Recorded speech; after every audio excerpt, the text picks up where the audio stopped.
I'm fine and dandy. I've got some messing around with the backgrounds as people might notice here, which I am now going to turn off because it's actually a little distracting. Don't know what you're talking about. You've never looked healthier. Yes. Could be the last show we do in this room I do in this room anyway. So Yeah. I'm moving next week. So you Mhm. all have an exciting new background to look at as of then, hopefully. Fingers crossed. If I can get into my new house, which has been a proven a problem before now. It is the long journey home, shall we say? So, well, I mean, my car is a suitable place to do a show from, I suppose. I mean, I could join the scores of Australians sleeping in their cars right now. Yes, tragically. Political Yes. comment. Mhm. I think you've got a stacked show this week. Yeah, we've actually we got the epic chain movie of the week, Care of Me, with Mutiny on the Bounty. We've got talk of the finale for the current season of Boys. Travis checked out Thor: Love and Thunder. I checked out the new Sea Beast on Netflix. We have got episode 6, ladies and gentlemen, of the hit new show of the season that everyone is talking about, the Trek Respective. That's right, the Undiscovered Country. As well as the new Prime show, The Terminal List, starring one Christopher Pratt. So I didn't even know what Sea Beast is. I had to look that up. Well, you're just not on the cutting edge like I am. So. I don't know. Is it for children? Hey, it's got Carl Urban's voice in it. It doesn't mean it's not for children. Anyway, Things it looks like we will hear your thoughts about it in time. Should we get started on Mutiny on the Bounty, Bounty? And you're correct to call this epic because it is. If there's a word to sum up Mutiny on the Bounty, 1962, by the way, not 1935 version. It is long.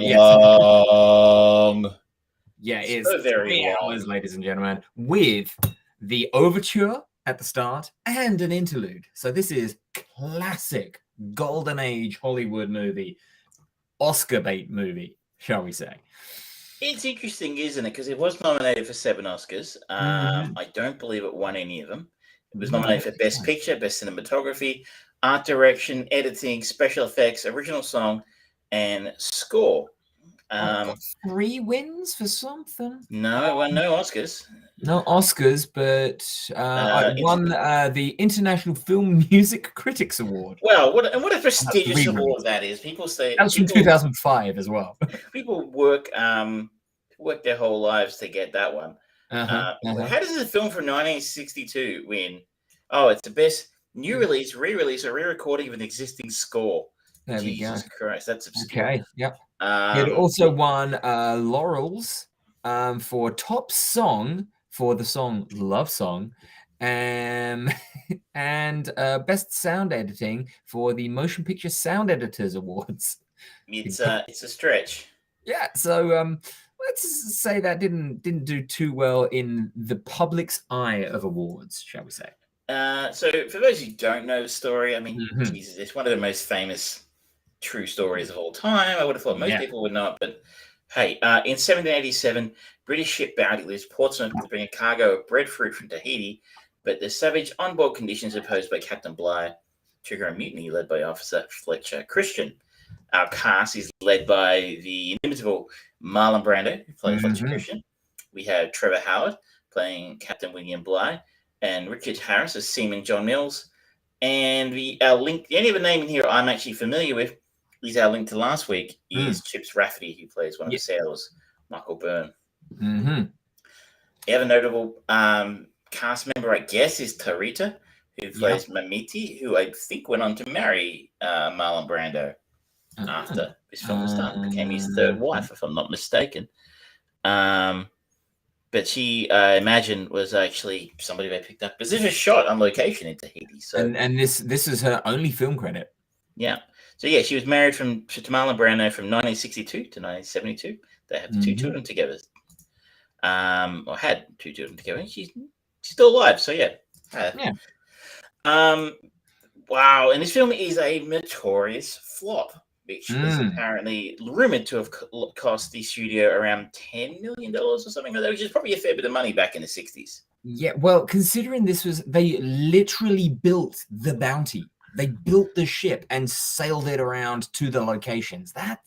That's expensive shit, ladies and I gentlemen. mean, There's can a you reason imagine why them building? Pirates of Caribbean, they built them around barges because that was cheaper and quicker. So apparently, the bounty from this film was used in a Pirates of the Caribbean movie. Yeah, which is it's interesting. I mean, they must have built it well. Well, it hung around. It is no more. So this was used as the Edinburgh Trader in Pirates of the Caribbean: Dead Man's Chest. The ship sank in 2012 as part of Hurricane Sandy. We killed a couple of people, which is sad. But you're right. They built it well. It lasted 50 years before it was sank in a hurricane. An act of God, which can't even stop our show. They've tried. Trust me. But the other part, as you said, it was actually shot on location in Tahiti, where the actual bounty landed, or anchored and then landed its people on hundreds of years earlier. Hundreds of Tahitian extras, which, I mean, it wouldn't have been cheap. But I think the real big expense here is one Marlon Brando, who started to really acquire his reputation of being extremely difficult to work with on this film. He didn't get along with his co-stars. He didn't get along with the original director, Carol Reed, who was later replaced by Lewis Milestone, who apparently Brando wouldn't allow to actually direct. So he would just direct himself. So apparently he would just sleep on set and collect his paycheck. Wow. $250,000, which again wouldn't have been loose change in no. I mean, even today, I'd be happy to earn $250,000 for sleeping in Tahiti. Yeah, it could be worse, right? And the same sort of thing. Apparently, Carol Reed tried to quit, but they said, no, you have to stay. Ended up firing him. But because they fired him, they had to pay him. Whereas if he quit, he would have got nothing.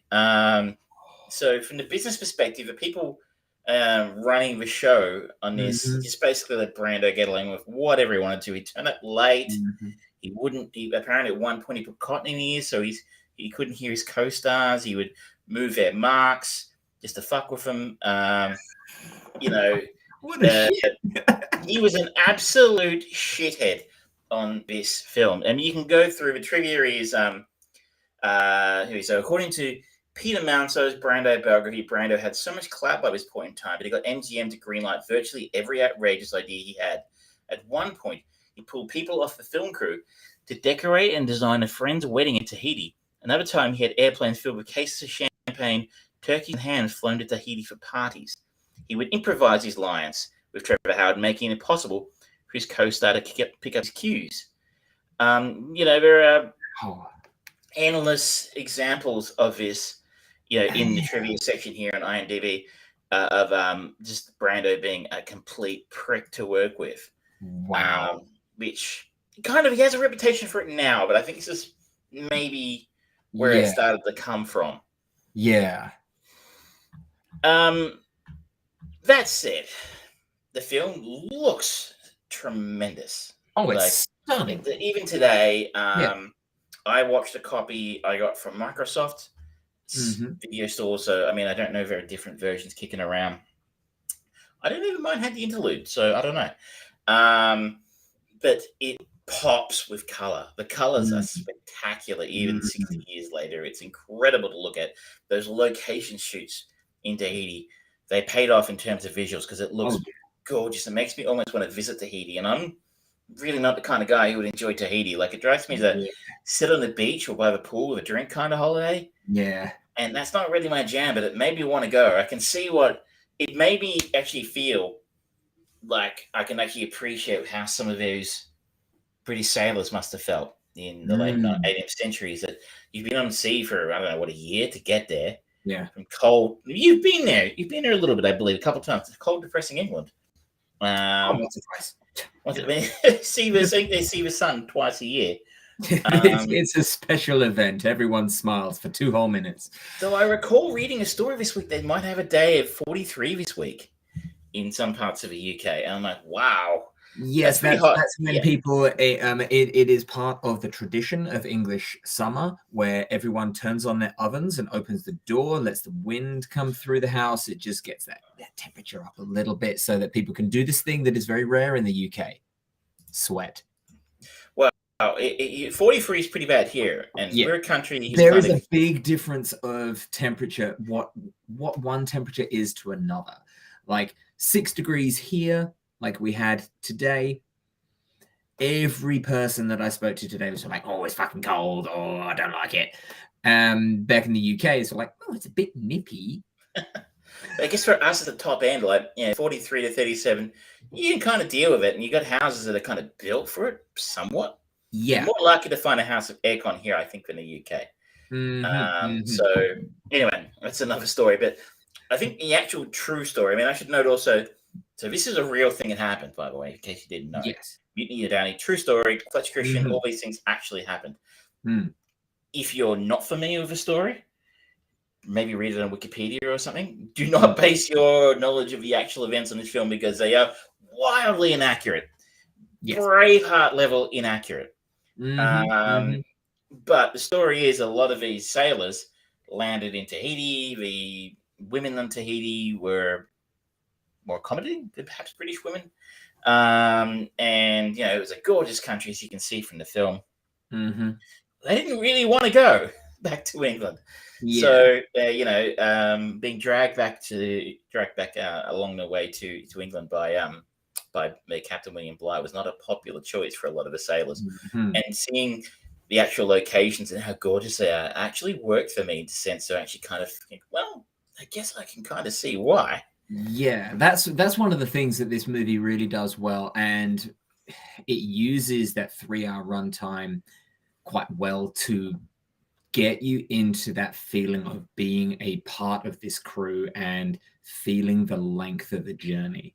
I mean, I don't know whether that was intentional or accidental or a little bit of both, but you do kind of, it gives them having that long runtime, it gives you more time to be on the ship and see the almost paint by numbers villainy of William Bligh as presented in the movie. And you start feeling like, oh, he's a fucking horrible man. And then he's cold. He doesn't care about anything except that bottom line. And then having this beauty and this effervescent freedom of that Tahiti represents to them and to anyone. Like Tahiti is a name that when you say that, you kind of, everyone has this image in their heads of these beautiful beaches and palm trees and everything. It is heaven on earth, for lack of a better descriptor. So yeah, when he starts being a cunt on the way back almost instantly, it's like, yeah, I can empathize with them. It's wildly inaccurate. The Bligh in the film bears very little relation to the actual William Bligh. William Bligh was a lot younger than the actor playing. Was it Terrence Howard? Forgetting it. Trevor Howard, sorry. Terrence Howard. That would have been anything. Trevor Howard, that would have been really unique to have a captain in the British Navy that was a black man. That would be a revolutionary film. But he wasn't, he's not out there whipping.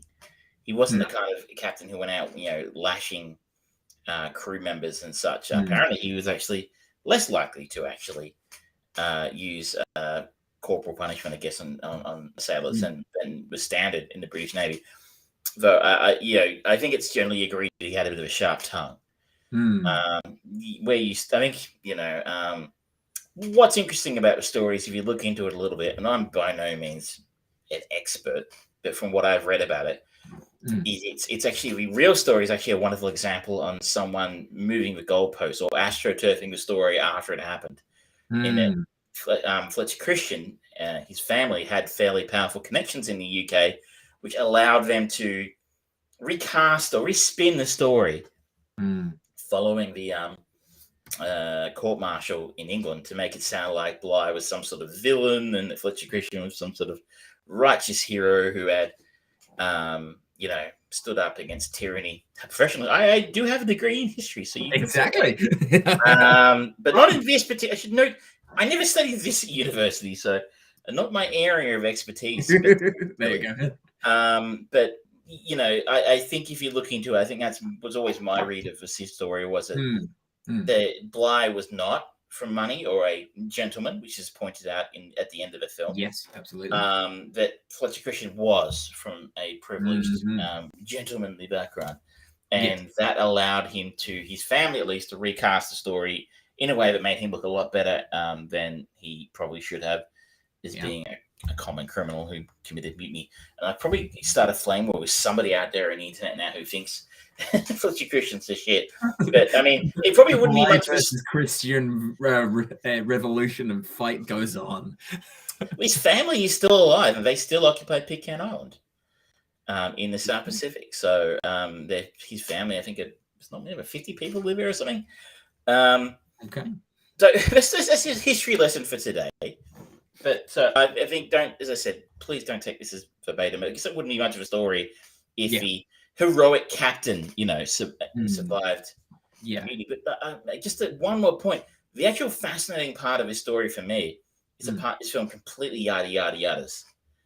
Is that they put Bligh and the crew members who didn't want to participate in the mutiny in an open boat, and they put with a sextant, and they navigated like 1,000 kilometers or something in open ocean to Jakarta, or Batavia. It was 3,700 miles.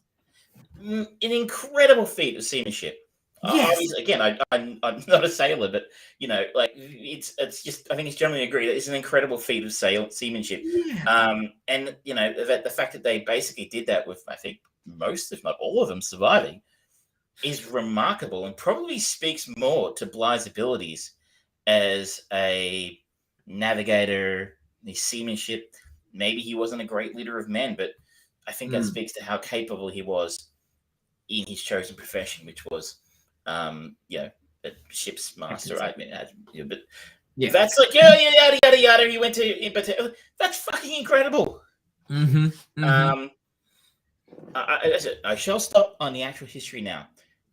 I thought this film was tremendously dull, despite the fact that I enjoyed the visuals, and I understood parts of it made me feel for the characters of how real people might have felt. Yeah, Marlon Brando's accent is potentially the worst accent I've heard since Meryl Streep's Australian accent. I feel like the only way that anyone can actually legitimately speak like that is if they've been to the dentist and have had their jaw wired, because nobody talks like this, because you literally have to not move your jaw, and he does it for the entire movie. And I've met royalty; they don't talk like this. I've met really posh, really rich people, and they don't talk like this. But maybe there's something different in the Navy. It's such a weird choice. It's interesting. Like he was interesting. He did make some interesting creative choices throughout his career, and sometimes they could pull it off. This one absolutely did not, because even in the 60s, apparently, we looked at the trivia here again. Apparently, when he turned up at the New York premiere, people laughed at him because they thought his accent was, woeful. So I think it's one of the worst for an actor. Wearing his naval uniform, Brando was widely booed and jeered at the New York premiere. Sorry, I added on a thing about the accent, but I'm almost certain that was the case. It kind of makes it difficult to take seriously from the first moment he walks on screen. Oh my god, that character introduction! What the fuck? He turned up looking like the Scarlet Pimpernel with perhaps what a 19th century Godfather and his hose, to use a late 90s WWE reference. Yep. That's what I think the Godfather would have turned up looking like, because he would the Scarlet Pimpernel outfit and a couple of very attractive women, and you're like, why would you bring them on board the ship? And it's just sort of like that casual thing of like, my apologies, Captain Bligh. I was called in at last minute notice, and the ladies were desperate to speak to the captain. It's like, okay, what? It's just the most absurd. Like you're talking about all the absurd things that he got MGM to sign off on. I feel like that is like, you know what? I've had a really cool idea for character introduction. I don't want to go with fireworks because I don't think they would work on a dock. They might not be appropriate, but flamboyant dress, lots of color, and two hotties. How about that? Yeah, sign here. I'm picturing kind of Marlon Brando pitching a character introduction, a bit like Apollo Creed arriving in the boxing fight with Ivan Drago, James Brown, you know. And going, oh, it's an interesting choice, Marlon. Yeah, sure, no worries. It makes it difficult. Like, this doesn't make any sense. Like, again, I'm not a historian. I don't know but I'm sure that didn't happen. I just figure that didn't happen. It certainly doesn't help kind of imbue the way that they are trying to present him in the movie as a man for the common crew, because he clearly fucking isn't in every conceivable sense of the term. He's just not that. So it further divides him. And so seeing him coming round to Richard Harris's way of thinking and understanding and appreciation for the crew is like, yeah, but no. It just doesn't fit. But at the same time, it's quite typical of movies from the late 50s through to the late 60s of that heroic gentleman figure. Like you saw it in a lot of any war movies that were there.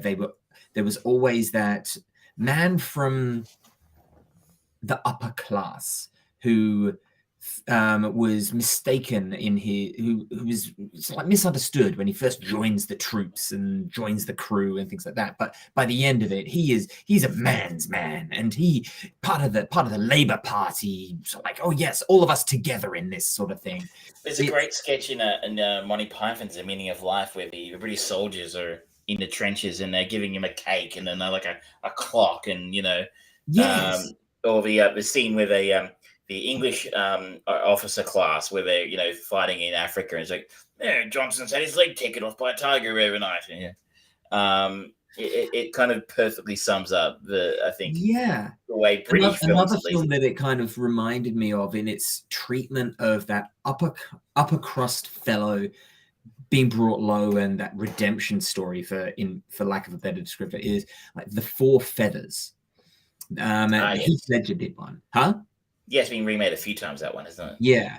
But there was one from like the late 60s, early 70s, and it was quintessential braggadocious young gentleman about town being conscripted into the army and doing everything he can to essentially the beginning of The Edge of Tomorrow with Tom Cruise's characters are like, yeah, I did this to get away from that. And then him being brought low to become this almost folk hero-esque character.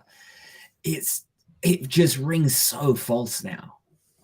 And the whole film has a feel of its time. Yeah. Being a very 60s sort of film. In trying to figure out what I was going to go with next, I found a lot of films, looking at a lot of films from that sort of time period. And they're all 2.5 hours, 3 hours long.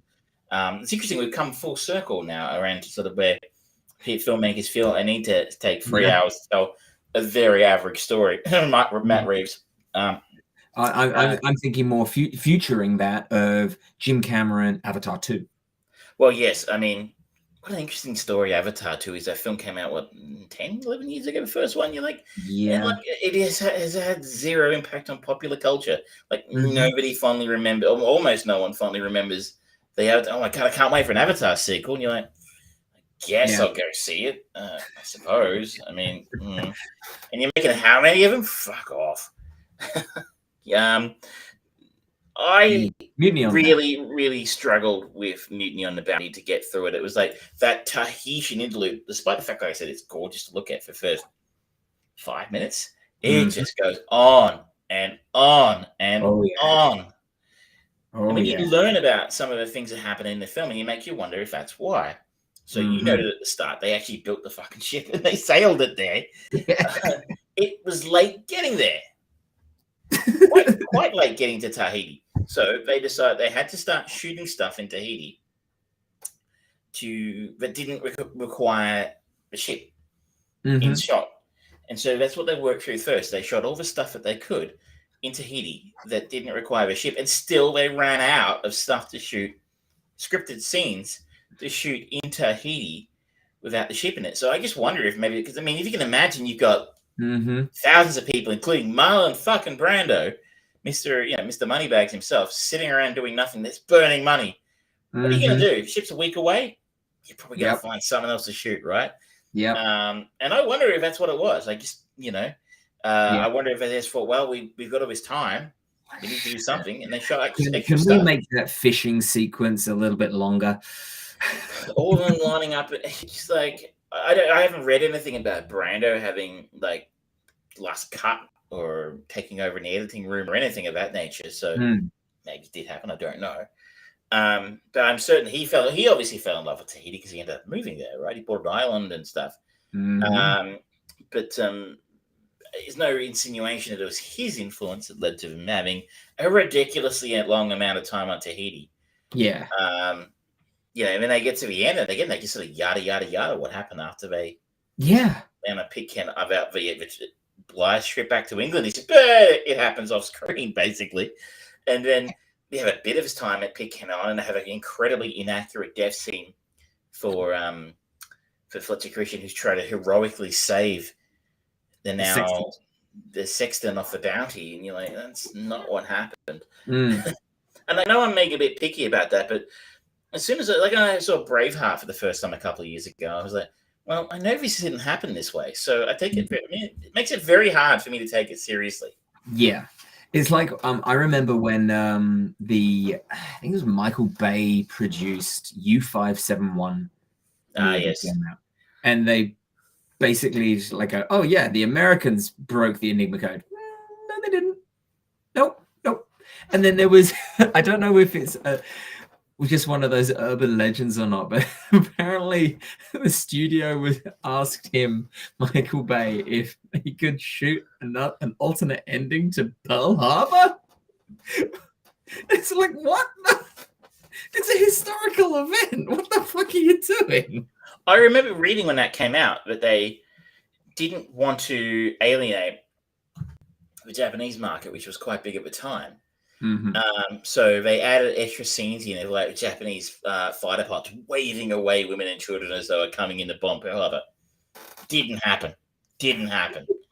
So they just didn't want to try and make the Japanese pilots look a little less shitty, and so it's not unusual, but maybe it's not important to some people.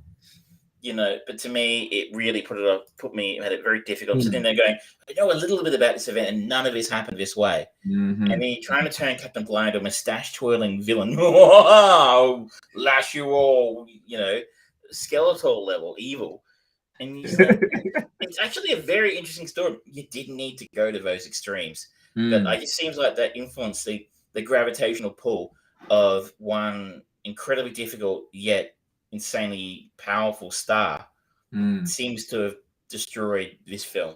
Because I think that the overall story of it is an interesting one. It could be a very interesting story, but I can't help but think of when did it come out? 2003, Peter Weir, I think it was. Peter Weir directed Master and Commander. Yeah, and that had nearly an hour less travel time on screen, and it was overall better for it. It's still a pretty bad movie, but I liked it. Oh, it had another terrible English accent from Russell Crowe. Well, speaking of bad accents, he's bad accent of the week, Russell Crowe. I remember liking it, but it's been a long time since I've seen it. Yeah, it was, but it still was able to. It's the reason why I think of it in this situation is because it tells that story of a crew being put through adversity better than what this did, and that very slow, meandering pace. But at the same time, the sensibilities of the cinema goer are very, very, very different 50, 60 years on from then. Like the idea of the showing kind of realistic brutality of what it would look like to whip, like when the whipping scene in Mel Gibson's Passion of the Christ. I thought the same actually during the lashing scene here. Yeah, like showing that level of brutality would not have been released at all. It would not have been accepted. That would have been an X-rated movie. So I guess you're right. If cinema's moved on and you tell stories in a different way, that slow, languid, meandering pace, you just wouldn't get away with that today. You just, I mean, I was thinking most of it. We talked methods of making the film. They built the ship. They filmed it in Tahiti. I was thinking to myself today, they would definitely film this somewhere like Hawaii probably today, because that could stand in Tahiti just fine, and it's closer, easier, probably cheaper to shoot at than somewhere like Tahiti on location. You're right. They'd probably shoot the ship scenes in a studio that's set up for that, like the one they made for Titanic or wherever it was they shot the Pirates films. They would do the ship via CGI. It would be obviously, in a way that helps. It's kind of cool having them on a real ship, and the locations, like I mentioned earlier, help. But that language sort of, if we got 3 hours to tell this story, fuck it, like we don't need to hurry. We don't need to keep the audience engaged or interested or entertained. The star power of Brando will do it all for us. And I still think though, even by the standards of a day, I mean, it's interesting that IMDb has a 7.2 for this. The critics gave it a 48 Metascore, so critics didn't like it. But I have to wonder whether people were really entertained by this beyond maybe spectacle was enough in the 60s. Well, I mean, just looking at the trailer for the movie, it's sort of like it's celebrating the production of the movie rather than talking about or selling the movie. It's about sort of like, look at the beautiful locations where this movie was shot. It was shot on location in Tahiti with the beautiful women and the hard-working men. The bounty was actually made and sailed around the world. And it's like, okay, cool. Production-wise, this is impressive. Yes, definitely agree. Story-wise, nah. It was, well, this might have been the hardest one to get through since the 4-hour version of Hamlet we watched about a year ago. So it was. I'm good at picking long, annoying movies. Well, you know what I mean. I was curious about it, having never seen it. Like, yes, but like I said earlier, they needed to seriously move it along, cut down that time, and just pick. I would have said I wouldn't be opposed to a remake of this. I don't think there's been an actual Mutiny in the Bounty film for quite a while. Since the 80s, the last one I remember with Mel Gibson being anything of a high profile, because I think there's an interesting, nuanced story to be told. Like, who do you actually back? Do you back the Bly, who is got a job to do, and maybe he's a bit sharp with people, but he's doing it to keep his people alive and safe and get them home as quickly as possible. It works for everybody. Versus Fletcher Christian, who's perhaps a different type of cat here. Is sort of like, well, you're not. You might have people's best intentions. The outcomes might be honorable, but the way you go about that is kind of fucked. And then you sort of get that ends versus means. Meeting in the middle. That would be an interesting story if you got yourself a couple of decent actors involved. Exactly. Yeah. Maybe English ones this time. I don't know. It's a crazy idea. Don't be silly. The British can't be shown as being villains unless they're portraying Nazis or space Nazis. Space Nazis. So I wouldn't say I wouldn't go so far as to say I'm glad I've seen it, but it's an interesting look back at a different time of cinema. It was, and it's probably historically important. Yes, in a sense, there's a piece of cinema history here. As something of entertainment, there's very little. No, I really struggled with it. I was quite bored. Yeah. But the keys are for you, sir. Where are you going? Now, the obvious choice would have followed Marlon Brando because the guy did. It's Marlon fucking Brando. Yeah, Marlon Brando. He was so many choices to go with there. But I'm not going to go with Marlon Brando because I think it's a little bit too obvious.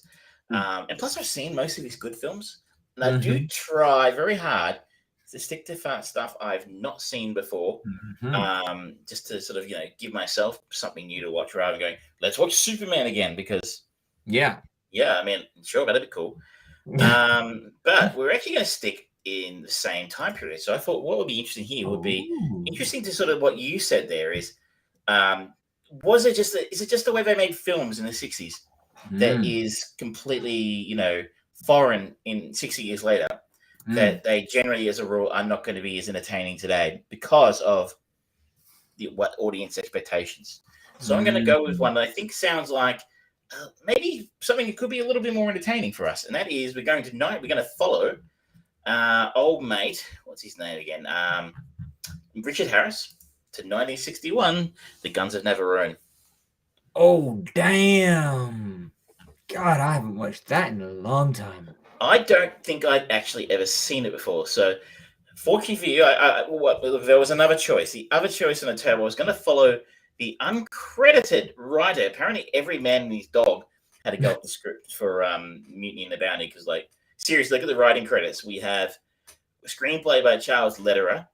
We have Billy Wilder, by the way, was another option. He was one of the greatest film directors of all time. Some Like It Hot, The Apartment. Eric Ambler, wow. Close, Lee Driscoll, John Gay, and Ben Hecht, all uncredited storyline consultants or writers of one kind or another. Wow. So that's a lot. And Billy Wilder, right? Billy Wilder, one of the greats. It's a bit like having, Quentin Tarantino as your unscripted, uncredited guy. I was going to follow Eric Ambler, who wrote the 1958 Titanic film, A Night to Remember. I had a look at that, and I thought, wow, there's almost no one in that film I've ever heard of before. So I thought it could be a real bitch for you to get out of that one into something else. Be a little nicer to me. The Guns of Navarone stars David Niven, Gregory Peck, and Anthony Quinn as our three key stars, based on an Alistair MacLean novel.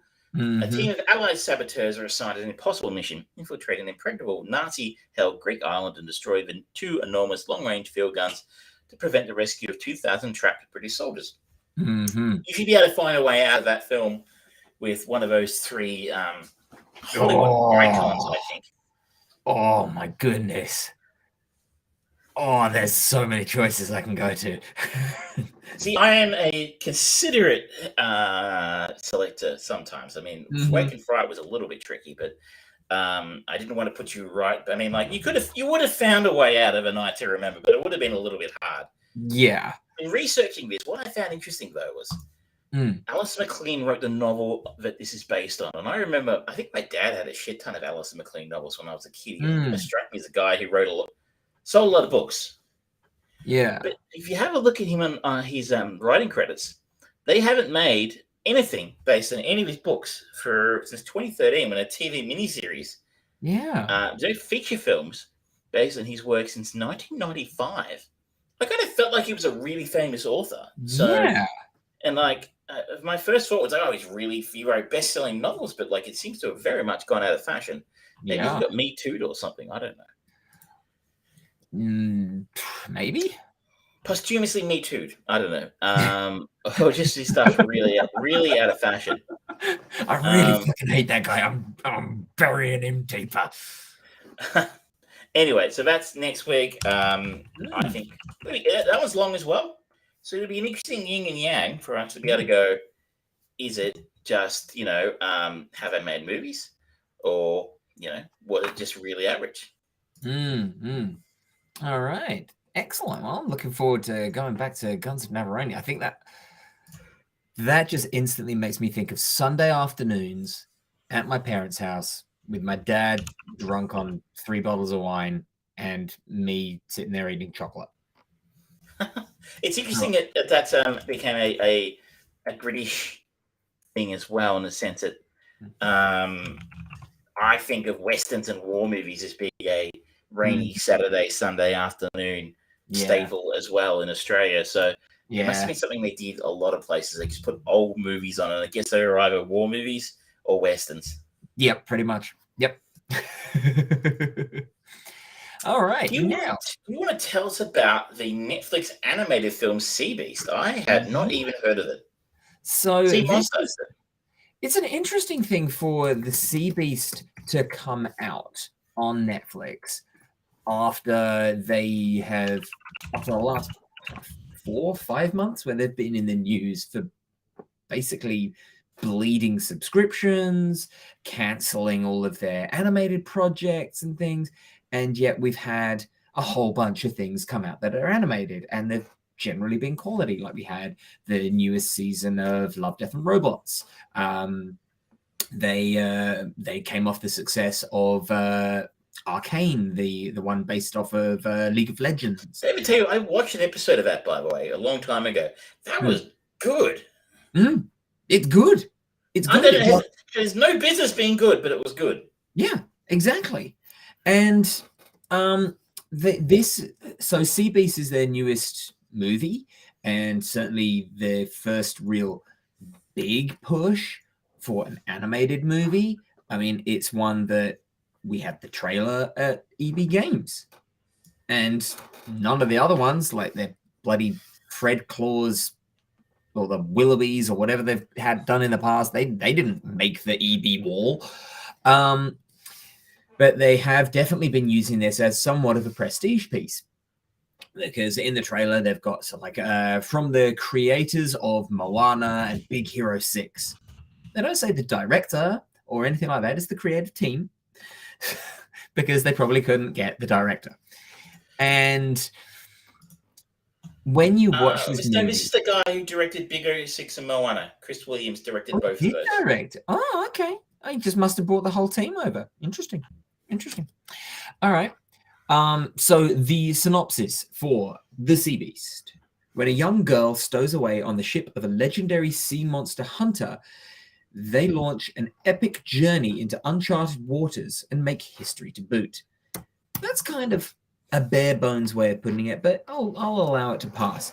This movie sets up a world where the notion of everyone as a kid saw those old globes, and they had like the sea creatures on them in certain parts. So you've seen them in movies, and it posits the idea that they are real, and that for one reason or another, there was essentially a war between the sea beasts and the landlubbers.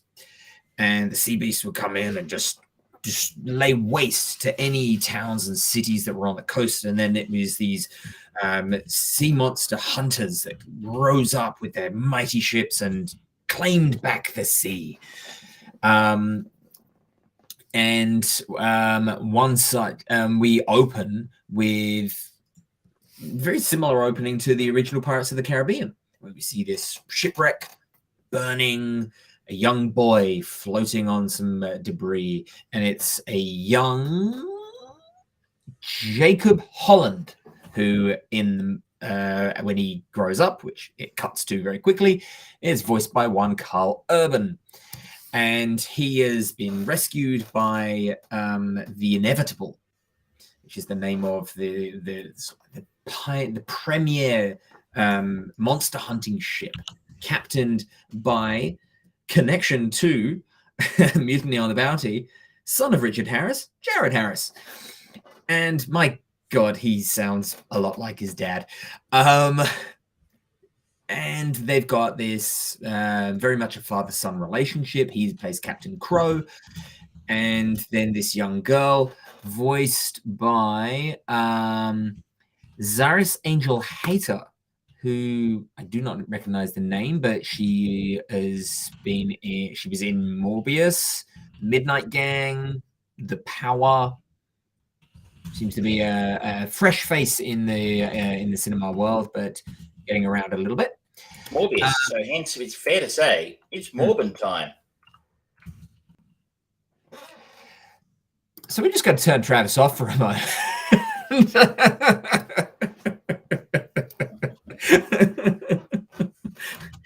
Another one like that, and I'll put you in the corner. Hey, you know, don't hate the game. Don't hate the player. Hate the game. The voice acting is generally pretty good, which is usually one of the first things that I just gravitate to when I'm seeing a generally a very Hollywood themed casting in an animated movie. They often don't treat them quite with the respect as other productions or other countries in the world that produce good quality animated movies. But overall, it's pretty good. And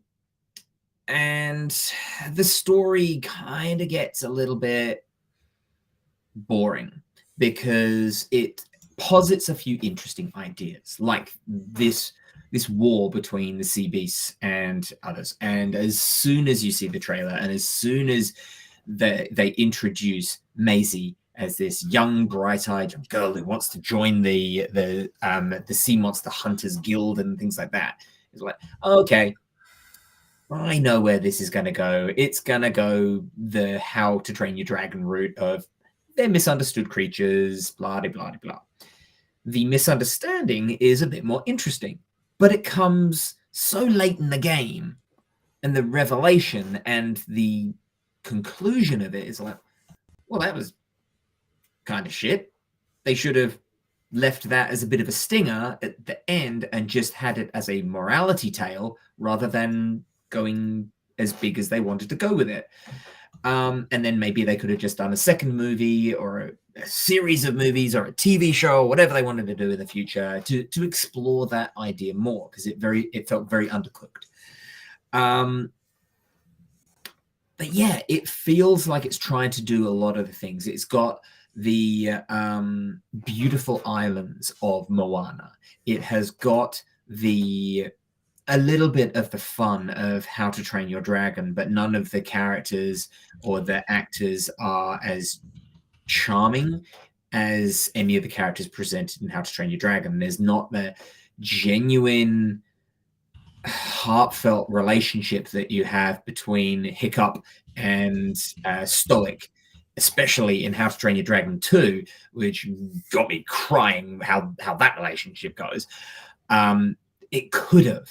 Carl Urban and Jared Harris are good actors, and there was enough meat on those bones to do it, but they just didn't spend any time with that. They just wanted to get to more of the cutesy stuff.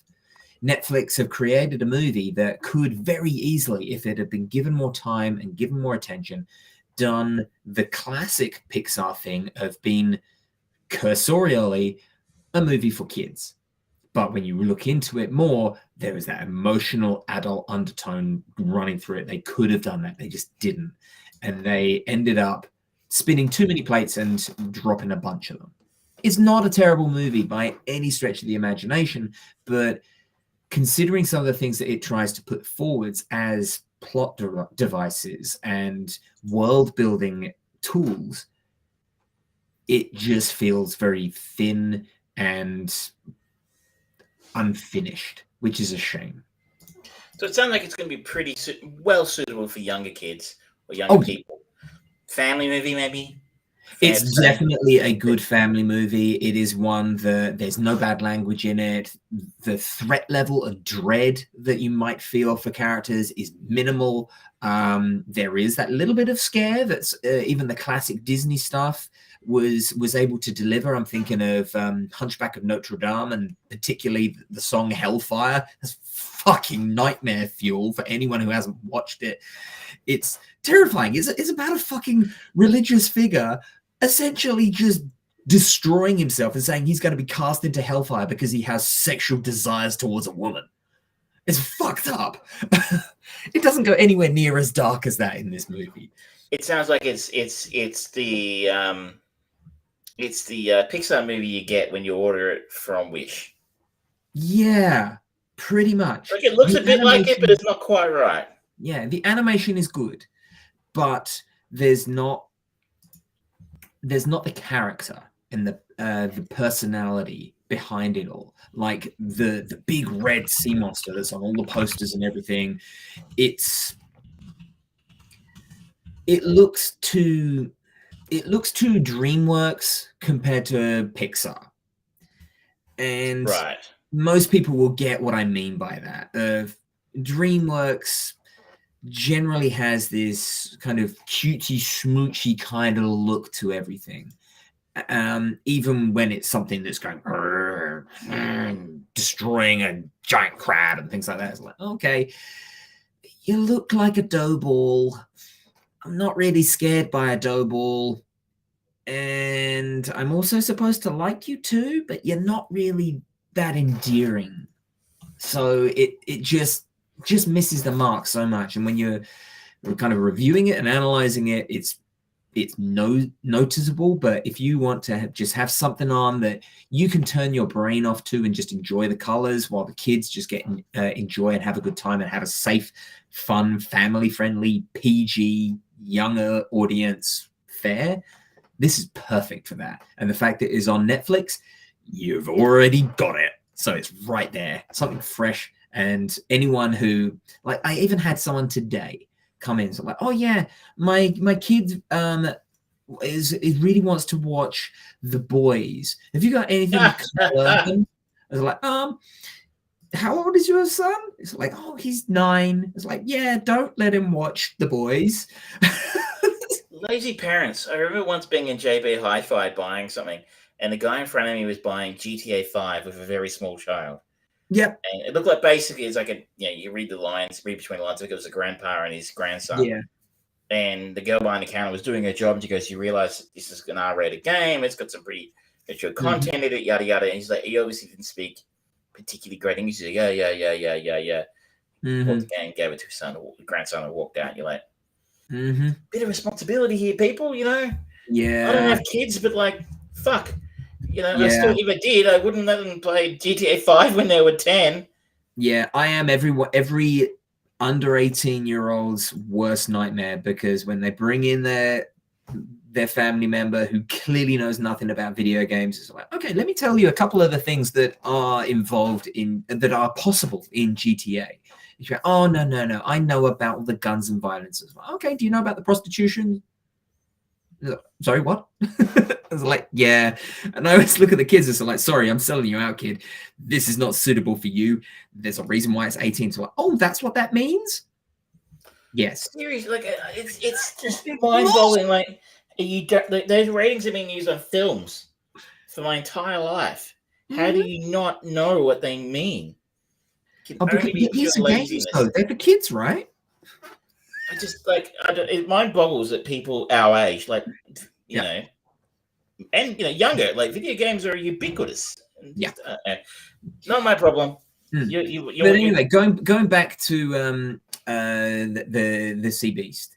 I would generally give this, like, out of 10, I would say that this is a strong 6, maybe 7, just for the right audience. This is family friendly. Put it on in the background, let the kids just veg in front of the TV and not worry. So like, oh, are they going to see or hear something that's inappropriate for them? They're not. They're going to have a good time. They're going to enjoy it. But don't expect to have a particularly good time yourself. Yeah, I mean, you're not going to be offended. You're not going to look at it and go, well, that's if I can waste my hour and a half or however long it is. That is the nice thing about it. It is under 2 hours, people. Under 2 hours. And unlike your show. It feels a little long, though. It should be an hour and a half. It can go for that 90 minutes. It wouldn't lose anything. There you go. That's a very mixed reception, unless you have young kids who are probably going to dig it, I imagine. Yeah. And they're probably going to go, I want to watch something else. Now, should we? It might be time. It would be a traditional slot where we would go to commercial, but it's time for what people have been asking for, and that is it's the Trek Perspective, ladies and gentlemen. Salute, Captain on the deck. And let's just tee her up here. And so, as we said, it is this week's episode. I gave you the perfect run-in, and still waiting. Technical difficulties, ladies and gentlemen. This is not what people expect from us. No.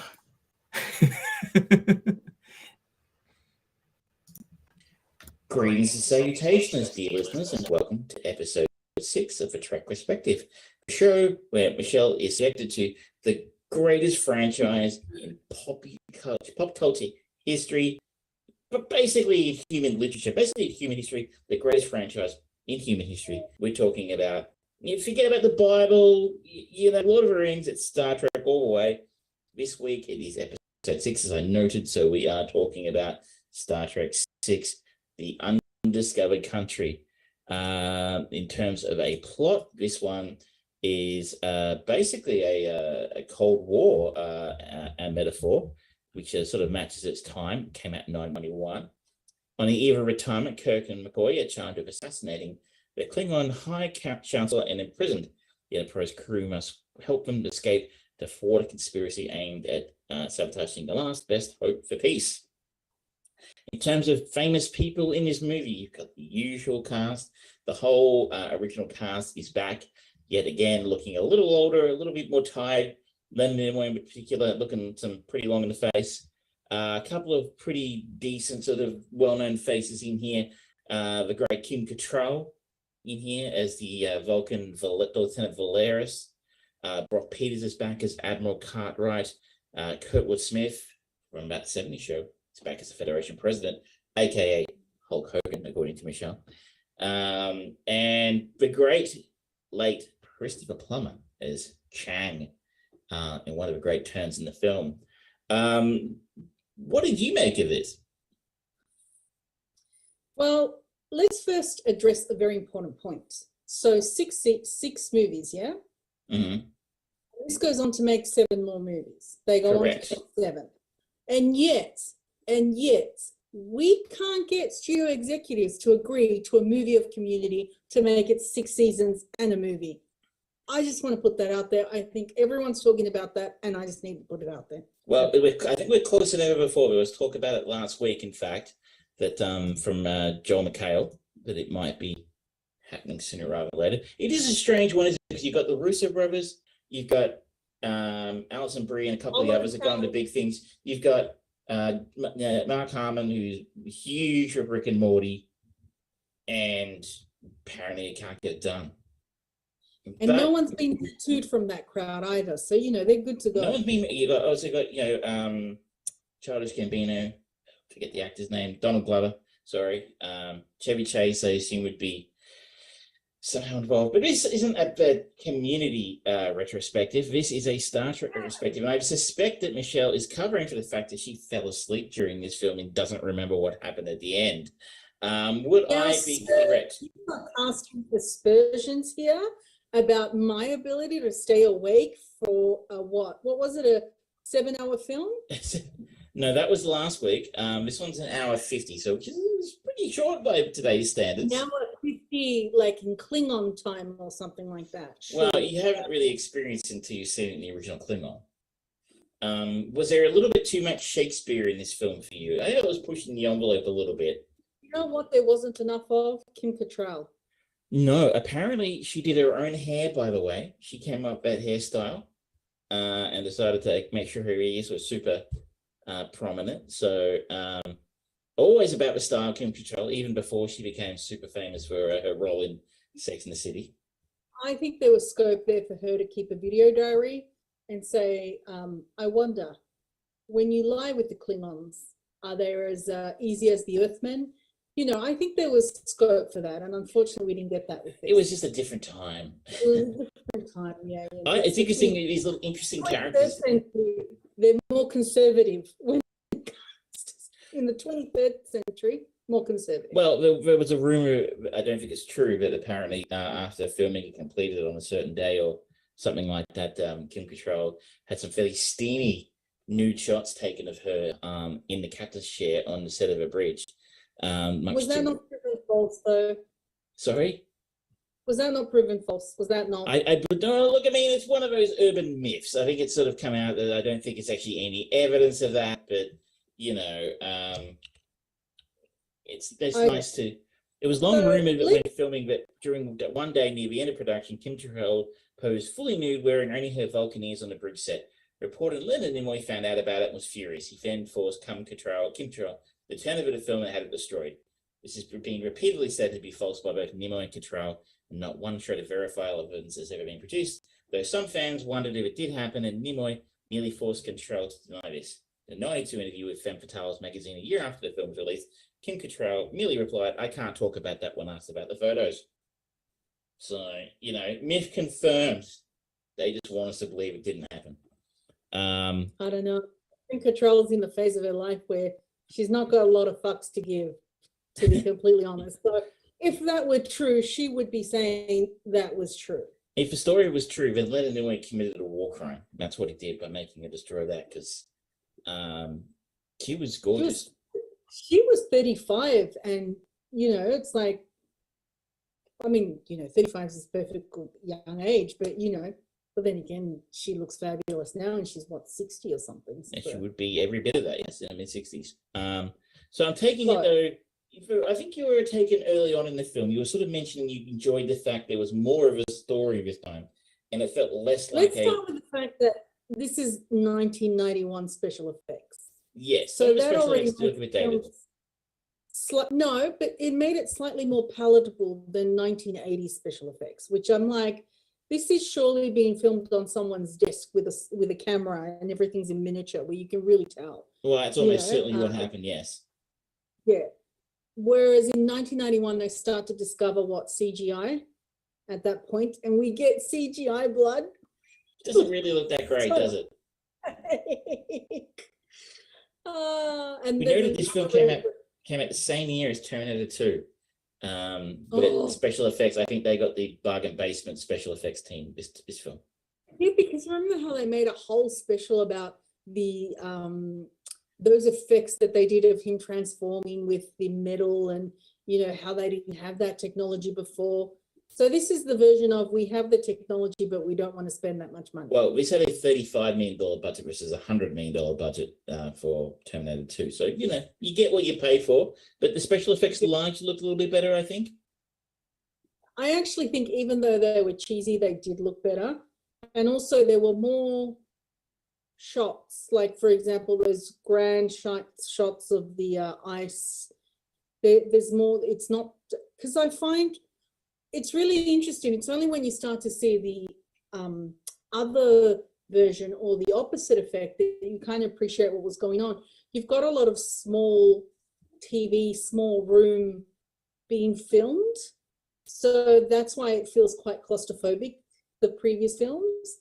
This film felt a little bit more expansive, although there were points where it was still claustrophobic, but you could tell, I think you mentioned to me they got a good director. I'm like, you could tell they spent some money on the director. Well, last week was William Shatner's first, and I believe last, feature film directorial experience. This film, Star Trek 6, was directed by Nicholas Meyer, who directed Star Trek 2. I think he directed, yes, he didn't do a lot of directing, actually. The only other thing I think I've actually ever seen here is a TV movie called The Day After, which was had Steve Guttenberg in it. Otherwise, not a whole lot. He wrote a lot of stuff for Star Trek, but I think he did a better job here. Well, Star Trek 2, like I said, Wrath of Khan's generally accepted as being one of the better ones. You didn't love it, but I think it's better than the fifth one. I loved how campy Wrath of Khan was. This film was a bit campy in parts of them all quoting Shakespeare, at times, and we had a man as a shapeshifter. No, you're not. No, it's not a little bit campy. It was super campy. This one was interesting, very 90s. The shape-shifting. You just telling you, for the 23rd century, it looks awfully like the 19th. It smells awfully like Teen Spirit. It's true. The films do reflect the time we're in, and it's interesting going back and watching with you, but they do feel a little bit of their time. I think you were saying early on that you found it less like a TV episode and more like an actual movie-length story. Yes, they get into the movie story quite quickly, and there's enough there to sustain it. Although I couldn't keep my eyes open towards the end, and I was literally doing the animation, Looney Tunes animation of just completely just going, are there any toothpicks where I can hold the eyelids up with or anything? We should have watched the next one earlier during the day so we don't have this problem again. I actually enjoyed the fact that I was. So here we go.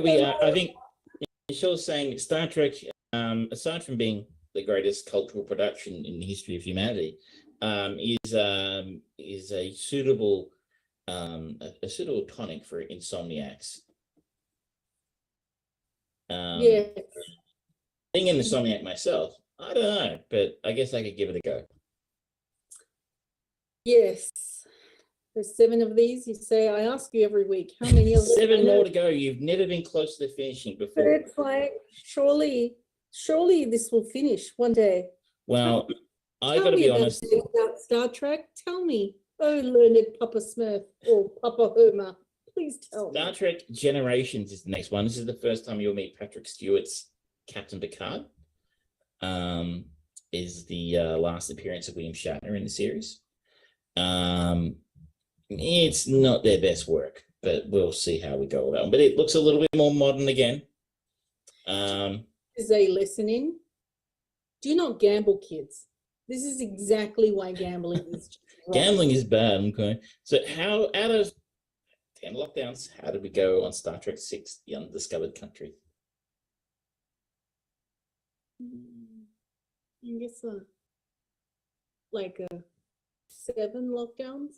So a 3 out of 10 for this one. Maybe 6 lockdowns, 6.5. 3.5 out of 10. Wow, she's a hard taskmaster, this one. Just not,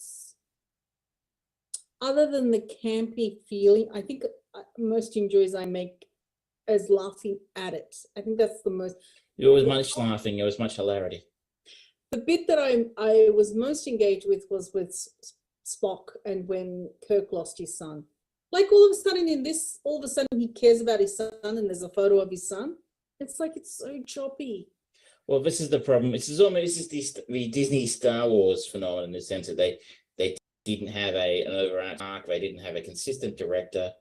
Gene Roddenberry, who is the creator and had some creative control over what happened with the films, died just after seeing the film for the first time, like 2 days. Well before the film was actually released. So you're saying Kevin Feige looked at this and went, this is what not to do. Gene Roddenberry was kind of the Kevin Feige of Star Trek for a while, until he started getting in people's way to a point where they got really annoyed with him and they kind of sidelined him. But that's a whole other thing. But yes, they didn't really ever have a overarching vision. It's always a choppy, changey, like you said. We don't mention Star Trek 5 ever again, thank God, until much more recently. And, you know, as you said, that arc with his son could have been, maybe this film should have come after Star Trek 4, and that would have made a little bit more sense if it actually got around to it. But as we know, they didn't. Can't say that necessarily changes anytime soon. Now, I keep on mentioning the Orville every week in tandem with this, and I've watched the Orville's latest episode, right? And it's actually a really good one. Now, you know, I've been a bit tethered with the Orville, especially since watching Star Trek. And I was like, okay, what makes this episode interesting? Again, tethered to character. There's a full-on character arc here, which is really, really interesting, where they explore the repercussions of time travel, right? And I thought that had real pathos to it. So all of this, it's only when it approximates a little bit to pathos that I start to pay attention to these Star Trek movies. And so that's why I kind of remember the son photo, because I'm like, oh, okay, this is linked to his motivation. But it's the same thing. It's just very sloppy script writing. It really is. And I'm wondering if people are so desperate to enter a world that's so foreign to them, right? Where they can play with their fantasy, that they'll just, that's what's been so attractive about Star Trek. Can I make an analogy? A few weeks ago on the show, I talked about our palate cleanser being Sex and the City movie, which you recall I didn't like very much.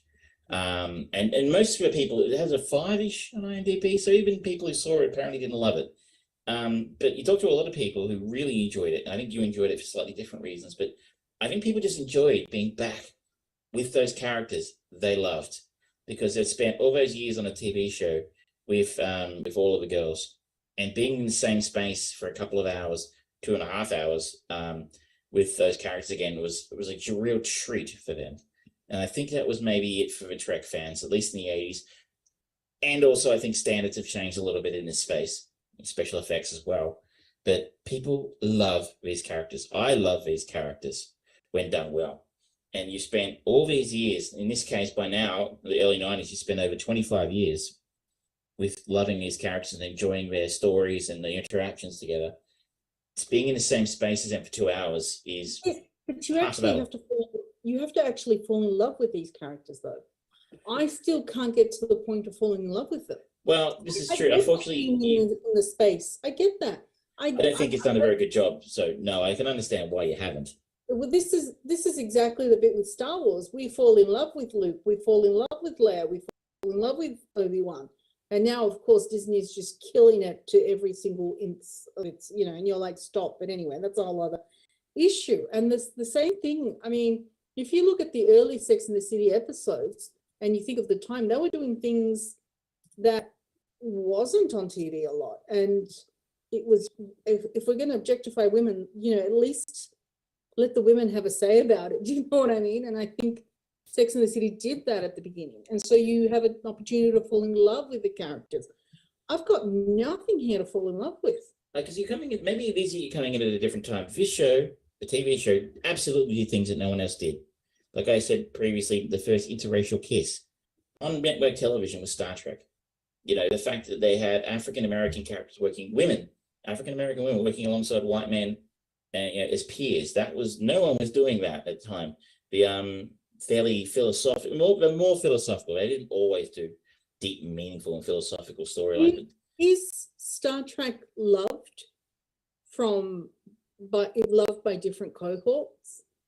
Look, I mean, I think it's fair to say that a big part of its cohort is, the traditional, young, white, geeky male kind of thing. But trust me, there are a lot of women out there who love this show as well. The fact that we now have 13 films says something that, there's enough to this property or this franchise that people love it, and a fairly wide cross-section of people love it. Where I think you'll get the most joy, for me personally, is when we get to J.J. Abrams' films, the first two in particular, because J.J. Abrams is not a Trek fan. He's not a Star Trek fan. So he made a Star Trek film, or two of them at least, for people who aren't Star Trek fans. But I'm not a fan of J.J. He gave us Lost. He gave us Star Wars. I mean, believe it or not, this is probably, for me, his best work in cinema. Like, his bullshit mystery box stuff didn't translate well to Star Wars. I don't think he's a Star Wars fan either, frankly, because he didn't seem to know what to do with that franchise. But I think his best work, and is a controversial call. A lot of people hated some of the stuff he did with Star Trek, but I think you'll find the most accessible and entertaining films of the lot. The first two he did. Third one, I'll be interested to hear your thoughts when we get there. I have to get to number one for that. That would be 11 and 12. Oof. So I got four more films until I get there. The next few films are based around Star Trek: Next Generation, the TV show there. So again, you do have a cohort of people, me included, and probably this is the TV show I really fell in love with. And I think the superior Star Trek TV series to any of the others that have been made. Hot take. So, I mean, there is still an element there of here is just crew of people that, their fans adore and, people enjoy spending time with. Some of these films are okay. I'll be interested to see what you think of them when we get there. But we are pushing our time limit. We were good last week. And I just want to make sure that we get back to the main show. So we could do a whole series on this. And if people enjoy this series, be sure to get in touch with us via the usual channels. You can tweet at me at EvilTrap. You can jump onto the Facebook page of the podcast. Let us know, because there are conversations. There are conversations at high levels with, the high level people who have been requesting that we do go on and do other things after this. If you'd like to see this as a regular segment, get in touch. Let us know what you like, and we can make that happen potentially. If our schedules line up, we are busy people, We're Hollywood calls. So with that said, thank you for joining us again, Michelle. Thank you for your patience. Thank you, Travis. Nanu, and back to you, Spearsy.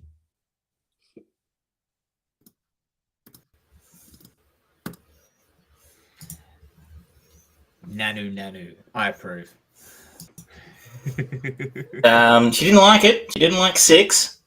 But I love when she doesn't like it, because it's like watching a surgeon just go in and just do fine needlework, and just that little bit.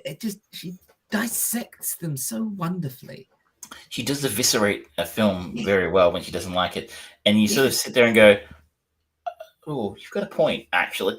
No, she uses logic, damn it. And I actually I always liked Star Trek 6, and I watched it again this way. I didn't think it was that bad, but you kind of look at it through the eyes of someone who, as she noted, doesn't have that deep, abiding connection to those characters that I do, and I think you do to a degree.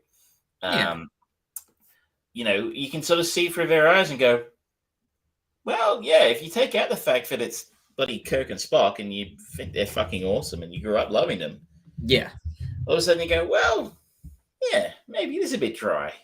But I'll tell you what, Christopher Plummer in that film just fucking chews the scenery. He's so good. I love Christopher Plummer and everything he's done. And I just love the Cold War allegories, and they're like, don't wait for the translation. And it's kind of cool as a Trek to see Michael Dorn playing his own character's grandfather. Yeah. It's a nice little touch there. I don't think it's going to get any better for Michelle, unfortunately. I'm not a massive fan of Star Trek Generations. Yeah, Generations is a tough one. I mean, even with Michael McDowell in there, it's not great. If they just got to jam that handover into the film, the Shatner Picard crossover, and they just like, this is what we need, and we build the film around it. And what's going to be really interesting? I mean, the Next Generation movie that I always think of as being really good was First Contact. Yeah, I like. But so much of that backstory of Picard and the Borg and everything is like, it's the TV show. I'm going to be interested in that one because I think it's a good film and I think it's entertaining. I think it's the best of a Next Gen. The only remotely good Next Gen film. It's not hard to get to. Not a lot of competition, but without having ever seen the episode of Star Trek Next Gen or any of the Star Trek TV series, we have a Borg in it. I mean, I don't think the film does it from memory. I don't think it spends a whole lot of time telling us what a Borg is or anything like that. So really. That will be interesting to see. Anyway, that's Star Trek for this week. Now, Travis, you have been taken off on a ride across a rainbow bridge to a land of love and thunder. Tell me about Thor. Thor: Love and Thunder. So I went to see this on Saturday afternoon, and I think my post on Facebook said it all. This is a perfectly cromulent film. It's fine. I feel like I'm channeling you now. Like you've been saying is about Marvel for a long time, but like it's okay.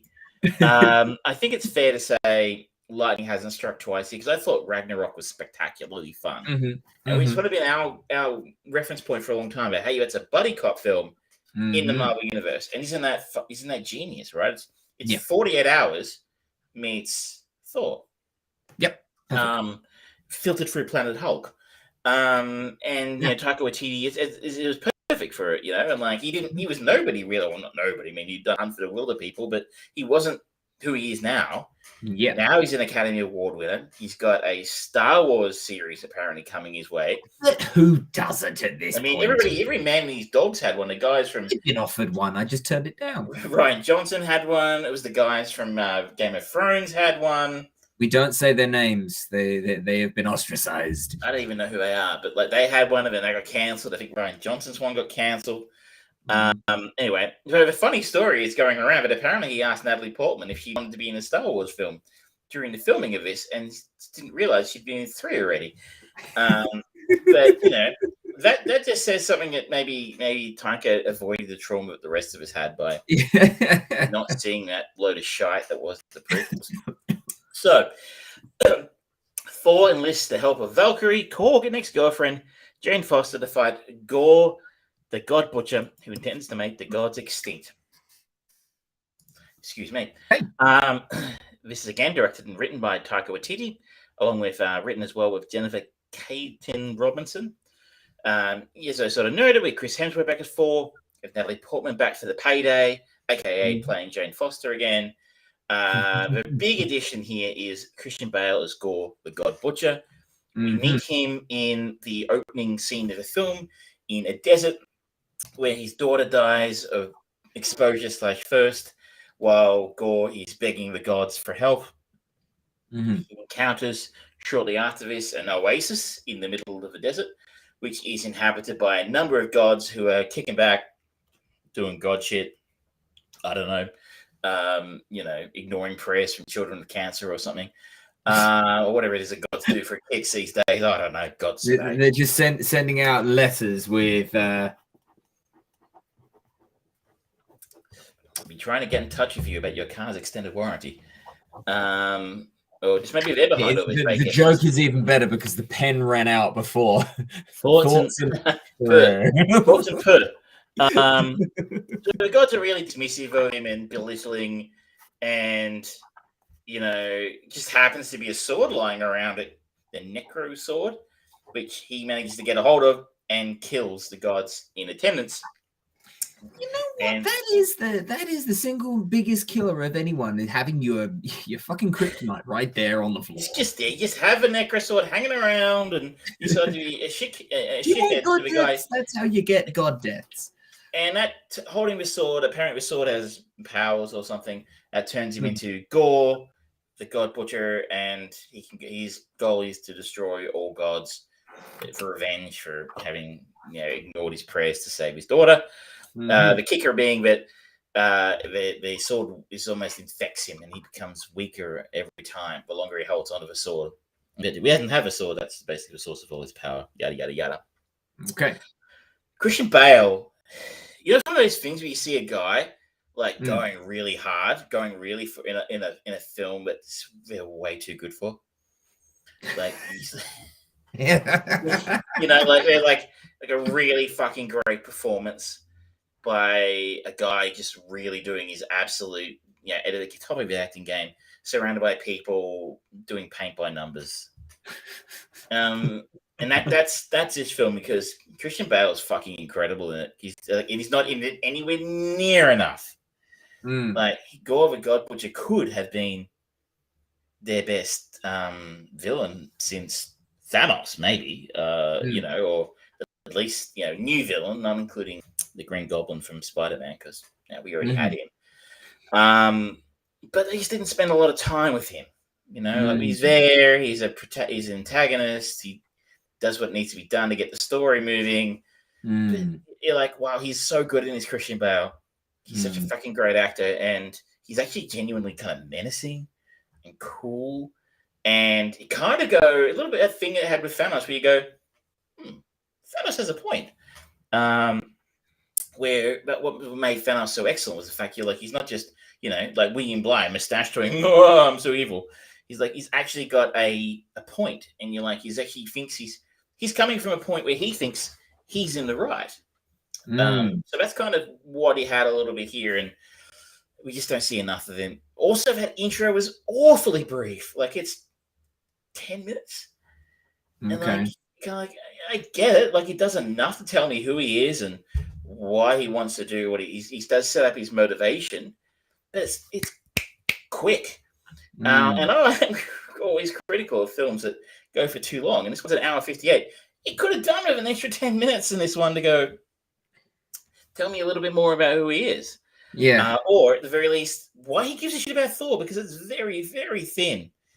He goes around killing gods, including, at one point cutting off Lady Sif's arm. And, in saving her, Thor finds out that she's coming for him next. So Gore's coming to New Asgard next to try and kill him.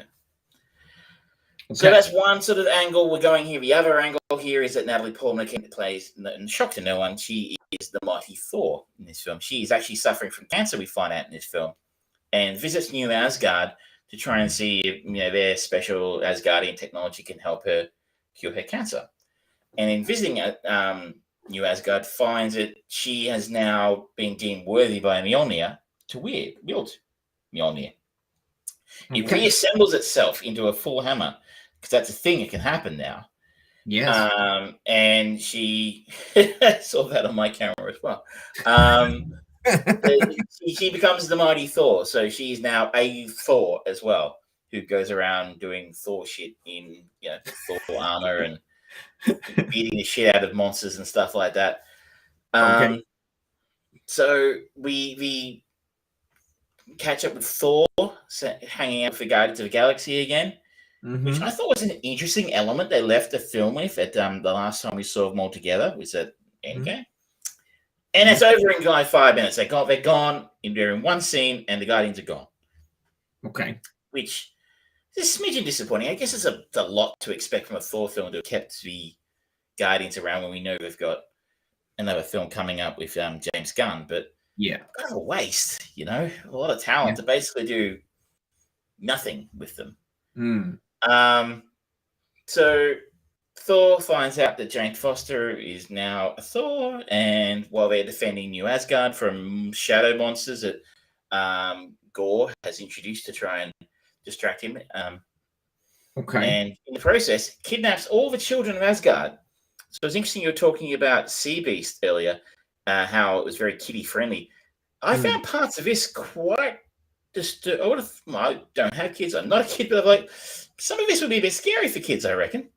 Like kidnapping children, and they kept it a big claw cage thing. Like Child Catcher from Chitty Chitty Bang Bang. A little bit, but a little bit more disturbing. Yeah, well, so that was an interesting. That was a bit like, it's a bit hardcore for you, Taika.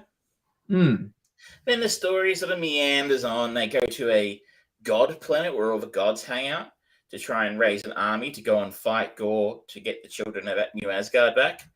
That is, just all the gods hang out on this big planet, including Zeus, who is kind of the biggest god of them all, played by Russell Crowe. Doing, I think, probably the worst accent of Russell Crowe's career. And there's been a few. Yes, I have. Okay.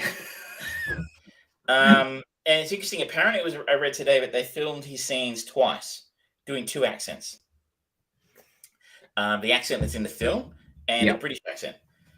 Apparently, people are used to hearing gods speak with British accents, along with Nazis, apparently, and space Nazis. We're either saviors or we kill them all. ¿Por qué no los dos? But he does a weird Greek accent. It's sort of like you kind of expect, if I was doing my fully sick work boy accent, get my fully sick V6 out and go down to the kebab story. It's not a world away from that, and I don't know what was going on with that. That's apparently Tiger thought it was hilarious and they liked it, so they kept it.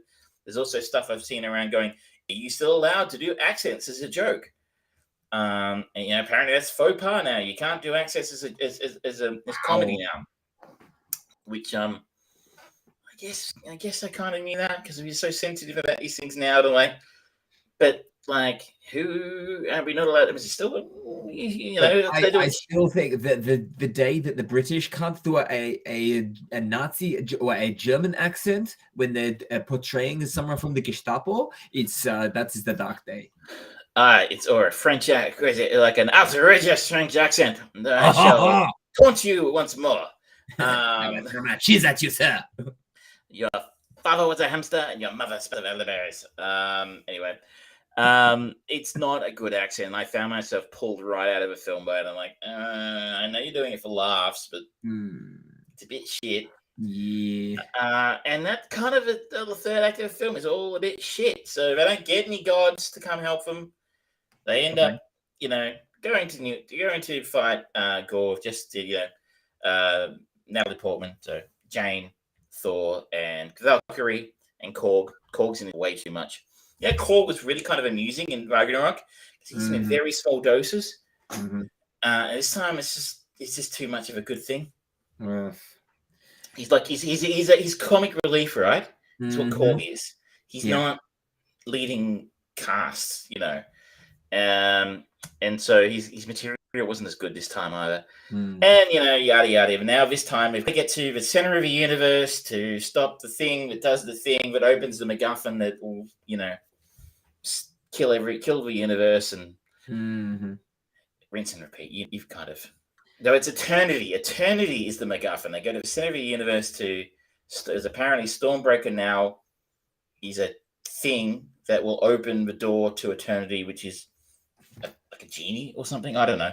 That's really convenient considering Stormbreaker didn't exist up until, I mean, like this must be what, maximum 10 years after Endgame happened. So wow, there was something that already existed that this just happened to be the key for? The tool for, yes, apparently so. People say I mean, this is very facetious. This is all entertaining enough. I wasn't bored. It's like the good thing about the hour 58 runtime, it's in and out. It does what it needs to do, and it's over, right? As opposed to say the Batman, which just spent way too long telling a rather insubstantial story for me, or you know, a lot of other films like Doctor Strange was too long as well. It's fine. It's just fine. But like, they kind of set the bar real high with Ragnarok, and they didn't get anywhere near it this time. It's played too broadly as a comedy. I didn't feel like there were any stakes in this film. I mean, not enough. I think you need to play a little bit more off of a straight bat. I've heard this described as the Marvel's first rom-com. Would you agree? Yeah. I didn't get rom-com vibes. It certainly wasn't in my head when there were gags. So like one of the gags is that Thor is really jealous about the fact that Natalie Portman is now wielding Mjolnir, and he's always trying to coax Mjolnir to come back to him. And it's almost played off as like then he turns around and then Stormbreaker will be, oh yes, there you are, Stormbreaker, just talking to the ex, blah blah blah. Like they're almost like Mjolnir and Stormbreaker. It's like Mjolnir is his ex-girlfriend and Stormbreaker is his new girlfriend, and you know they're kind of played off and they're kind of anthropomorphized in that way. Okay. And like, so Stormbreaker is almost a jealous new girlfriend of the ex, and that's played for gags. And I'm like, okay, I guess.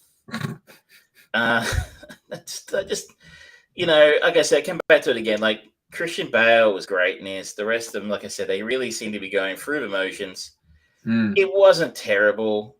Parts of it were funny. It had a few laughs. I mean, Taika's a funny guy. They're gonna do another one. It says in the final credits, you know, Thor will be back again. So it's interesting that he's the only really the one of the originals who's hanging around. So it's interesting to see how they integrate him into whatever it is they decide to do next. Hey, you're forgetting about Hawkeye. I think he kind of finished up. I don't know. And Bruce Banner. Yeah, true. I guess. But you know, he's gonna appear in the She-Hulk show. I assume he's handing it over to her in that, but we'll see. Well, but again, that's kind of what I thought happened in Hawkeye. But yeah, this actually leads me on. I'll try and make this a quick point. It's been said a few different places now, but it certainly referred to the cam. Was going through my head when I was walking out of this and having it sort of think about how I felt about it. Is we are now, I think it's like almost 50 hours of content into stage. So what are we, phase 4? Phase 4. So which is like more than like I think it's pretty much all phase 1, 2, and 3 combined. Yep. Because of all the TV shows and the movies and stuff. And I don't know where they're going with this. They're just meandering along.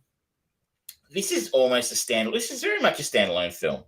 This doesn't reference Kang. It doesn't reference the multiverse. It doesn't reference whatever that fucking thing was at the end of the Eternals. It doesn't reference the Eternals. It doesn't reference Harry Styles' character at the end of the Eternals. Whatever the fuck he was doing. Like, there's no reference to Kate Bishop. You know, I mean, we don't. What the hell is she doing? Don't know. What's Florence Pugh doing? don't know, like what's going on? What are you doing? They've got all these little threads going off and doing different things, and like I don't know what this is planning on doing. I mean, I feel like people keep going, oh no, they're setting it up. They're setting it up. They're going to set up all these new characters. And you're being impatient. They've got to set it up. And you're like, they've had 50 hours to set it up. It's fantastic that, it's only 3 years, but it's a lot of content over a short period of time. And without any kind of guiding kind of vibe about what they're actually working towards, it's getting kind of boring. All of it, like, it felt like Doctor Strange was kind of a standalone film in the end, right? I mean, it talked about the multiverse, didn't end up doing very much with it. Yes, we introduced America, who will probably be doing something else in the future, but okay. Spider-Man reset everything for Spider-Man, so we get to basically start with a clean state with that character. Shang-Chi, very much a standalone story. Yep. I don't know what's happening. It does have that post-credits bit of the 10 rings sending out a beacon. The beacon thing, but like we haven't talked about that again. Yeah. There's been a lot of TV. It feels like the connective tissue they should have had, like what gelled everything together to begin with was the fact that Nick Fury appeared in so many of the individual movies, just, at the end of Iron Man, I am Iron Man. And it's like, Captain America, you've been asleep for a long time, and all of that stuff. And even Tony Stark appearing in the end of Incredible Hulk and things like that. It feels like, even though she was an entirely uninspiring, boring character, having Captain Marvel turn up in all of these scenarios, being the connective tissue, would have made more sense. If they're going cosmic, why not use the one that they've already fucking introduced? I guess the point, like I said, people keep going, they're just setting it up. They're just setting it up. That's what they did in the first. In phase one, yes, we did know Thanos was the big bad guy. But what they were working towards, we knew what they were working towards in those connecting those films. You're right. Nick Fury time, we go, we know where this ends. It's going to be an Avengers movie. You're going to put the Avengers together at the end of this phase, because that's what those connective tissues was. We didn't need to know that there was a villain per se, or what the villain was. We needed to know that they were doing something. Yeah. So, like, maybe this time if they're setting up, they should have been connecting the films, going, they're going to create some new version of the Avengers, As you said, maybe Captain Marvel keeps turning up and going, hey, man, I like your style. Come back with me. We'll do X, Y, and Z. Yeah. There are 2 post-credit scenes in Thor. One that introduces a new character. I don't know if you want to... spoilers. If you don't want to spoil so much of it already, whatever. They introduced the character of Hercules, who I don't know anything about the character of Hercules in comic books. He's played by the guy from... what was that show? A soccer show. The one with the American guy, the soccer coach. Oh, Ted Lasso? Yeah, that's it. Sorry, I can't believe I forgot the name. So the captain of the soccer club, was it Brett Goldstein? I can't think of it. Anyway, he's the guy from Ted Lasso is going to play Hercules, and you're like, okay, that's interesting. I mean, he's a fine actor, I'm sure. Brett Goldstein, and like, so I guess because it's the only thing I've ever seen him in. He's a really surly soccer player in Ted Lasso, and you're like, okay, and now you're going to be a superhero. I don't know. I don't know anything about the character. Maybe it'll be cool. But none of that connects to anything else that's happened in anything else in this phase of Marvel. Yeah. So I don't know if I believe. I mean, there's like they had a story of Kevin Feige has all these ideas and things setting up. The fact we're just meandering along with no connective tissue is annoying, and it means nothing matters. It feels like nothing matters as much as they could. That means you've got these standalone films which are, they're fine, entertaining enough. Yeah, but they follow that strict Marvel formula, and maybe that you need some new material, guys. Make me excited about what's coming. And the other thing about this phase is, we've been introduced to a lot of new heroes, and we're being introduced to the new generation of old heroes. There's Hawkeye to Hawk Girl, or whatever they end up calling her, Black Widow changeover, all of that stuff. Anthony Mackie taking on the Captain America mantle. But then you look at it and it's like, okay, so Kevin Feige's come out and said that this is sort of like introducing the cosmic element.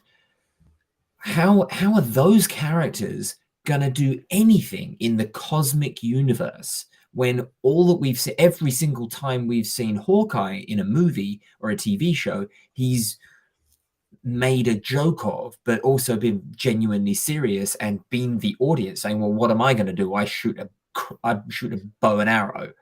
Like, yes, they're literally talking about gods. That's all they're talking about now. Bow and arrow versus a god. Come on. You can't see them all gelling together in one Avengers Assemble kind of thing. It's like, all right, you're just filling the world with heroes now. Okay. Why should I care? It's just, what really propelled it along through with the fact that obviously the films were good, but also, it was exciting having that link connect between the films. No one had done that before. Mm-hmm. And, once they did that, you're like, I mean, Avengers was awesome. Yeah. And they kept doing it. I think these films need that. I think they need to, we all know they're part of a bigger whole.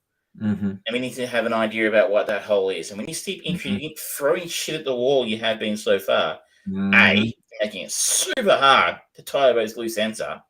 B is kind of confusing me. Like, come on. Like, I want to see Kang. What is so? What? He's a bad guy, apparently. You didn't see much of him in Loki. Nope. Show me what he can do. Yep. That big fucking thing in Eternals. He looked pretty badass. Show me what he can do. They're like, oh, the sacred timeline has been fractured. Cool, show me it. Oh, you're not going to actually show me the multiverse of madness. You're just going to show me 4 that are kind of normal. Okay. Anyway, so I said I'd try and keep it brief, but I think that's becoming problematic now. There are apparently 4 more TV shows to come out this year. I think I read. So, I don't think you want to be introducing whatever your big bad is, your big twist for Phase 4 in a TV show. I don't think there are any other movies. Black Panther maybe this year, I think, but I'm not sure if any other films this year. So it's a bit messy. It's a bit messy, Marvel. Too bad. Just sticking on that Marvel side. Haven't watched today's episode, but I have caught up with Miss Marvel, and again, messy. They finally got around to seemingly introducing the bad guys. They got arrested. They broke out. And now they've just stopped. And we've reached a point where they've done the typical thing of every anime that's ever happened ever, where, we're in the middle of a fight sequence, so let's do a flashback episode. Great. And it actually goes back to a genuinely interesting point of time, that when India got broken up by the British Empire for the good of the people. And it is a legitimately interesting, harrowing point in time. And the story, the connective story of this Pakistani family having their roots just ripped apart and destroyed because of fucking English people. Never trust an English person, ladies and gentlemen. They're all assholes. It's genuinely rich with so much potential. And we've seen it coming into popular culture a little bit more. Like, they had a bit of a story arc for it in Jodie Whittaker's run of Doctor Who, and now this. And it's starting to come into a bit of zeitgeist, and hopefully there'll be something that actually really sinks its teeth into it and gives it serious, genuine time, because it's a really fucking good and fucked up narrative device. This kind of brushes it to the very, very basics. Like, oh my god, this is supposed to be showing us a part of culture that we haven't seen, or rarely are seen in TV and cinema, and you're downplaying it as much as you are. This is fucked up. And then it snaps back to reality. Oop, there goes gravity. The bad guys give up. And it's like, but we're not at the end of the show. And I don't care about any of these characters. And you are very clearly making it that you don't care if I don't care. It's a mess. I don't understand what's going on with it. I genuinely don't. The pacing of this show is abysmal. While I applaud it for representation and trying to bring an interesting new voice to it, which would be good. The actress who plays Kamala Khan, she is overall likable. Most of the characters are overall likable.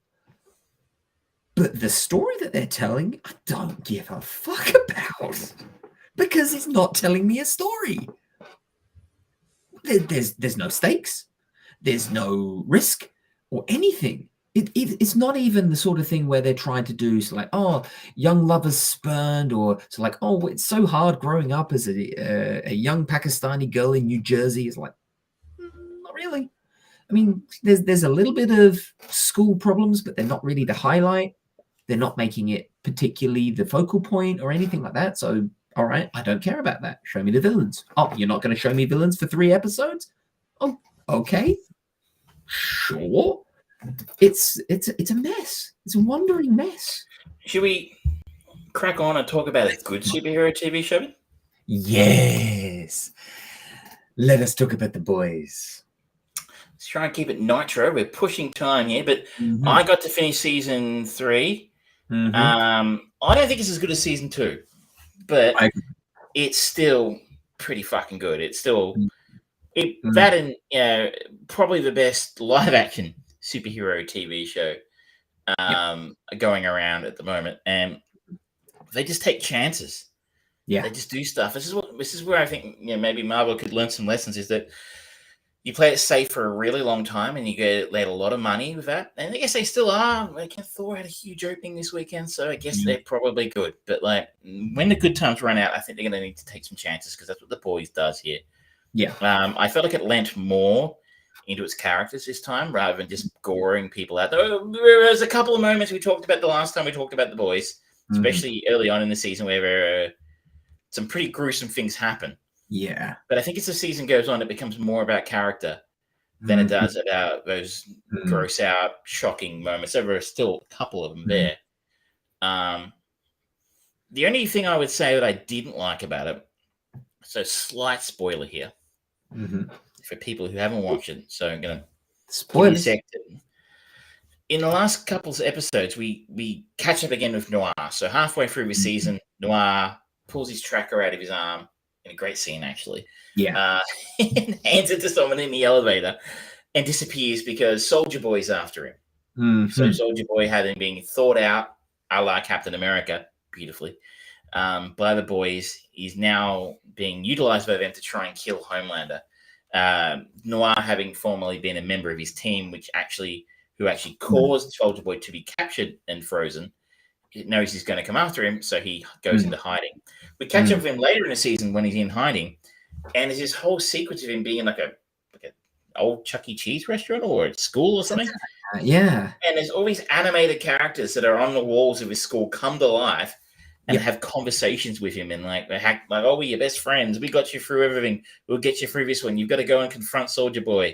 And you're like, wow, this is interesting, because Noir is a character we haven't spent a lot of time on. Like he's kind of the Batman character, I guess. He's like he's been presented at the very least as the one that everyone is scared of.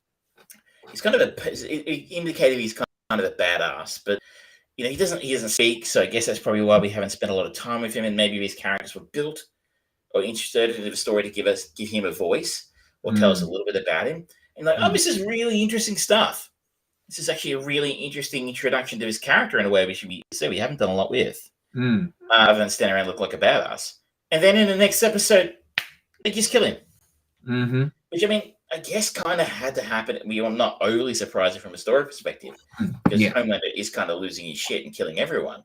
But why do we spend all this time with him and his cool introduction sequence, reintroduction to him, or whatever you want to call it, with his interesting angle with all the animated characters, and you just kill him off in the next episode? I guess it's that sort of like narrative device of no one's safe. And you think you might be getting to know someone. That doesn't mean that they're going to survive. And I generally kind of agree with that.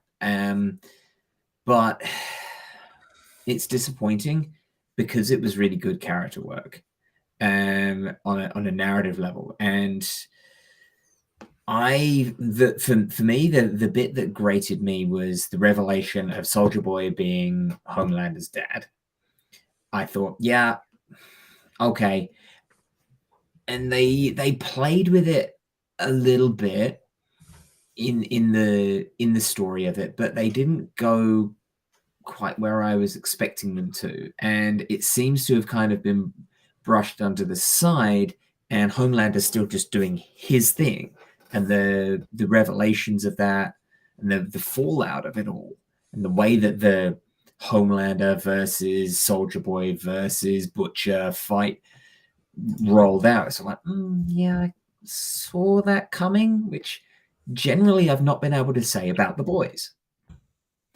So it's a little disappointing, but still great. And it was still satisfying. That's the thing. We've been a little hypercritical here because they just... Yeah. And the other thing I would say, I don't know what you thought about this, is that I talked about earlier in the season, they just done away with any pretense about who their characters are now. Homelander is so Trump. It's just almost overkill. Yeah. Like, it's almost too obvious. Yeah. It's like in Pedro Pascal in Wonder Woman 84, where it's like, he was so obviously doing a Trump impersonation, a bad one. And you're like, there's the we talked about, I think last time we talked about the taco bowls. We get the best taco bowls in the tower. That's actually a Trump quote. The final scene of the series is a direct reference to, Trump talk. If I shot someone at Fifth Avenue, I wouldn't lose any votes. Again, these are picking very, very tiny little things to pick at. I would also like to highlight and just explain what we both agree of Marvel taking more risks and using the boys as an example of that, not by saying, oh, Marvel needs to go blood and guts, violence and all of that stuff, but it's that narrative taking risks and doing something unexpected. They don't have to suddenly go R-rated or anything like that. That doesn't guarantee that things are going to change for them. It's just that element of taking a risk in a story basis. And I think that this has been the safest story-wise that the boys has been over the 3 seasons so far. And they can get away with it because they've been fucking pushing boundaries all the time. And they are still doing a really good balance of social commentary, parody and satire of the mediums that they are utilizing. It's great. Like, I loved and cringed at the the medley of Imagine, where they got all of this stuff. It was so fucking bad. It was great. It's so up with pop culture. It's actually a really nice feature of it. So I mean, it's still, like I said, it's still fucking incredible.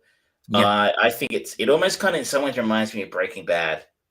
Only in a sense that, like, I'm so invested in this universe, in his story. I care so much about his characters. I almost find being around it for an hour exhausting because of that constant threat. Yeah, that Homelander presents.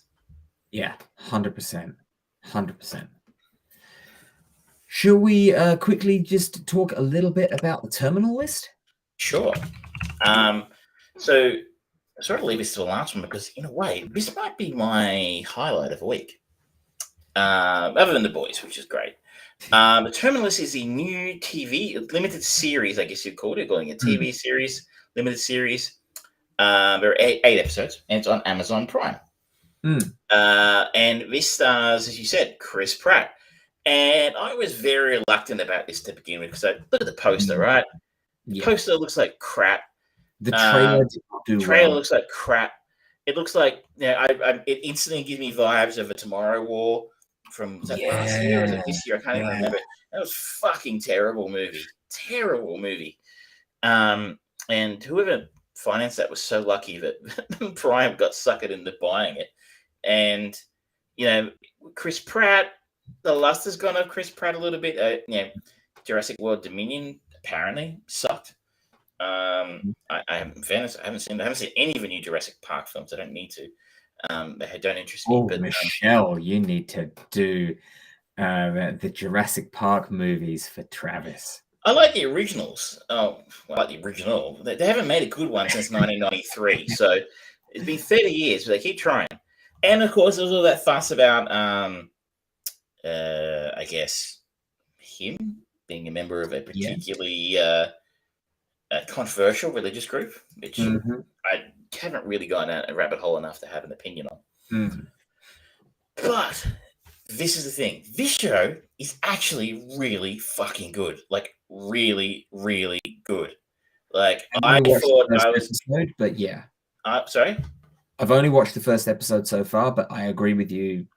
I'm 3 episodes in. I was expecting your typical American military dross. Like, Zero Dark 30 meets, Jack Reacher kind of thing. Yeah. I haven't seen the Reacher series. I mean, the Tom Cruise movie. Was it movie or movies? I can't remember. Movies and a TV show.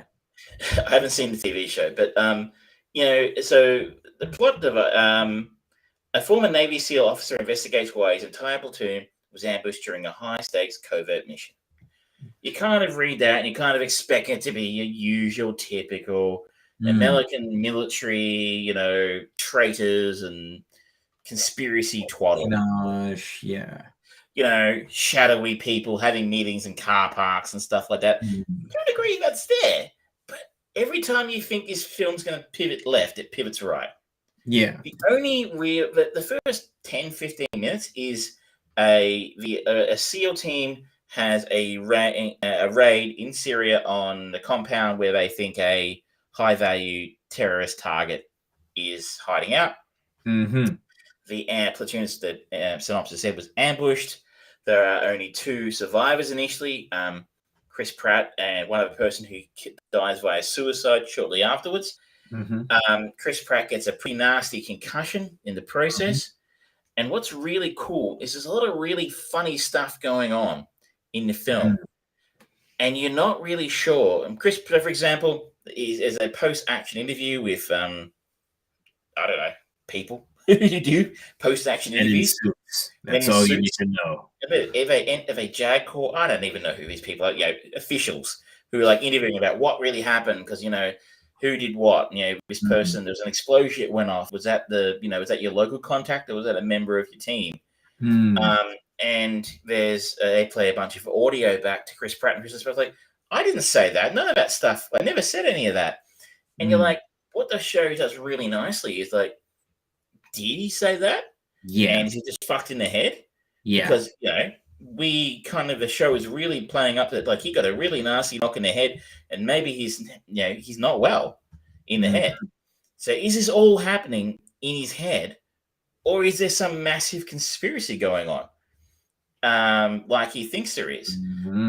And they keep that going long enough that it really starts to get very, very interesting about whether this is really happening or not. Which I don't want to say. I was thinking to myself watching episode 3 today. It's 1% of a Lynchian Twin Peaks element there.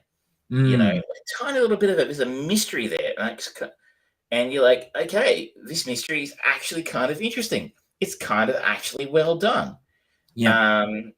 Chris Pratt plays, I guess, his character from Zero Dark 30. Really, this is SEAL Team 7. That was SEAL Team 6. So it's it's +1, so it's 1 better, right? And I found myself a few times going, did Special Forces really know how to do this? I don't know, because he knows how to do a lot of shit. Apparently, the book that it's based on is written by an ex-SWAT team dude, right? Yeah, Savvy Team. Sorry, it's Neil. Yeah, so look, I don't know how much of it's like actually possible, but like he picks locks and does spy shit and tortures people and stuff like that. You're like, well, he is U.S. military, so maybe. But it's actually quite intriguing. So 3 episodes in, I am fully hooked. I'm like, no, I'm in. I am in for this ride. I want to know what happens. And if this is, is this all fucking happening or is it in his head? And as we go along, we get more clues which answer those questions. And I don't want to spoil it for you because I think you'll enjoy it if you stick at it. Yeah. The cast, as I said, Chris Pratt does what he does well. It's hard for us. Like, I've never been around guns much. Like, we're Australians, and you're an Australian / Brit, and they don't have guns there either, Indian, right? Not Australian. He's sort of Australian. I've played with Nerf guns, sir.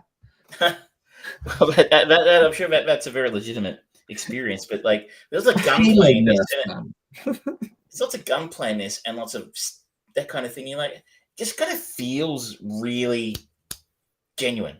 It feels real, like what these people like a Navy SEAL would actually do with his weapons, and how careful he is, and the way he handles them, and the way he operates with a weapon, and how that kind of thing actually feels real. And maybe that has to do with the fact that the book was written by a Navy SEAL, that they've gone the extra mile. This is the second time, like I said, Chris Pratt's played a Navy SEAL. It feels to me, and I can't say why, but it feels legit. Like, I feel like this feels like the kind of thing you'd expect from a Navy SEAL in the way he behaves. And so it wouldn't surprise me if they've gone really hard on him getting some actual proper training from people who know what they're doing, and that there's someone on set who's helping with that kind of expert advice about how he moves and how he holds a weapon, and etc. It's not even the movement of it, but it's how they talk about it. Like when he's talking to Taylor Kitsch in the boat about the guy who commits suicide. Yeah, he's like has that very frank conversation about he wouldn't use a 9mm because he preferred this gun because he said this and that, and it's like very colloquial but factual and personal, and it just added that level of authenticity. It does. Feels like the conversation two guys who are really into guns would have. And I feel less gross about them being really into guns. I do feel like, I'm sorry, I'm going to completely put offside our entire American audience if we have one. That, like, I feel like it's kind of gross when you hear people who aren't who don't need to have massive guns collections talk about them or show them off like it's something to be proud of. But this is a tool that this guy uses for his job in a way. So, well, not in a way, it is his job. He's a SEAL. You need to know how to use those sort of weapons. So it feels authentic and real at the conversation these people would have. You mentioned Taylor Kitsch. He plays, he calls him brother, but they use that word a lot. I'm assuming he's not an actual brother because he has a different surname, but he's a friend and comrade of Chris Pratt, so he sticks by him.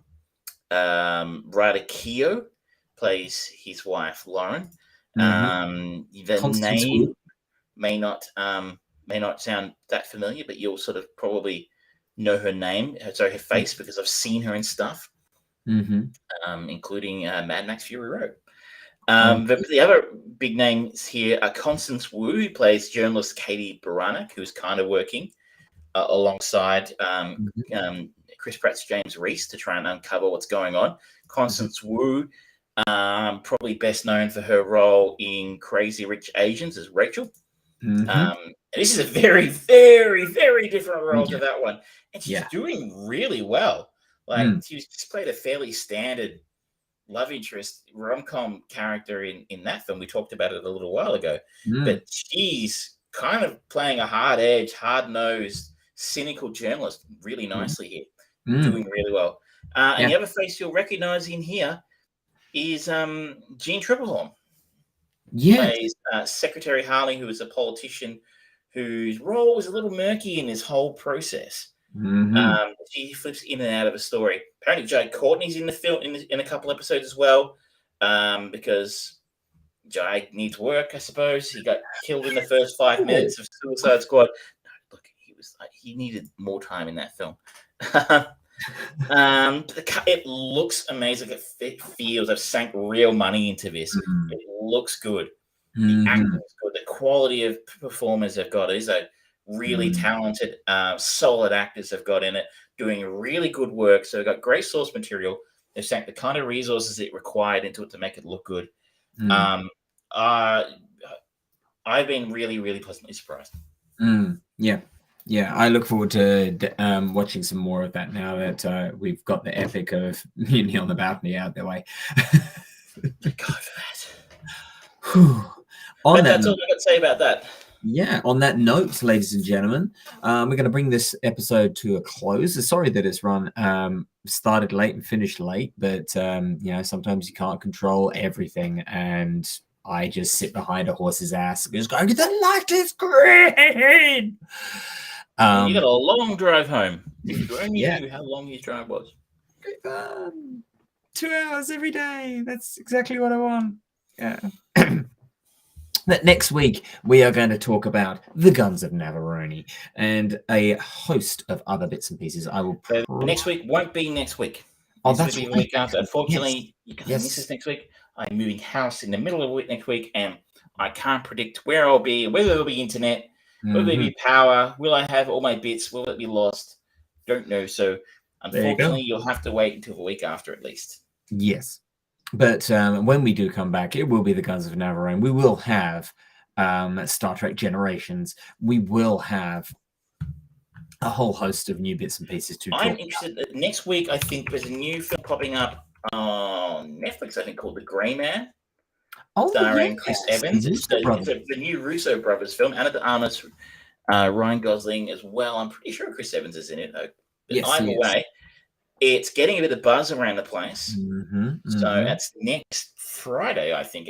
So we should have, hopefully, if George has some time, to chance to actually, I have some time, and I have internet and power and television. We should be able to talk about that, hopefully, the next time we are on the air. Yeah. All right, ladies and gentlemen, thank you so much. We'll see you next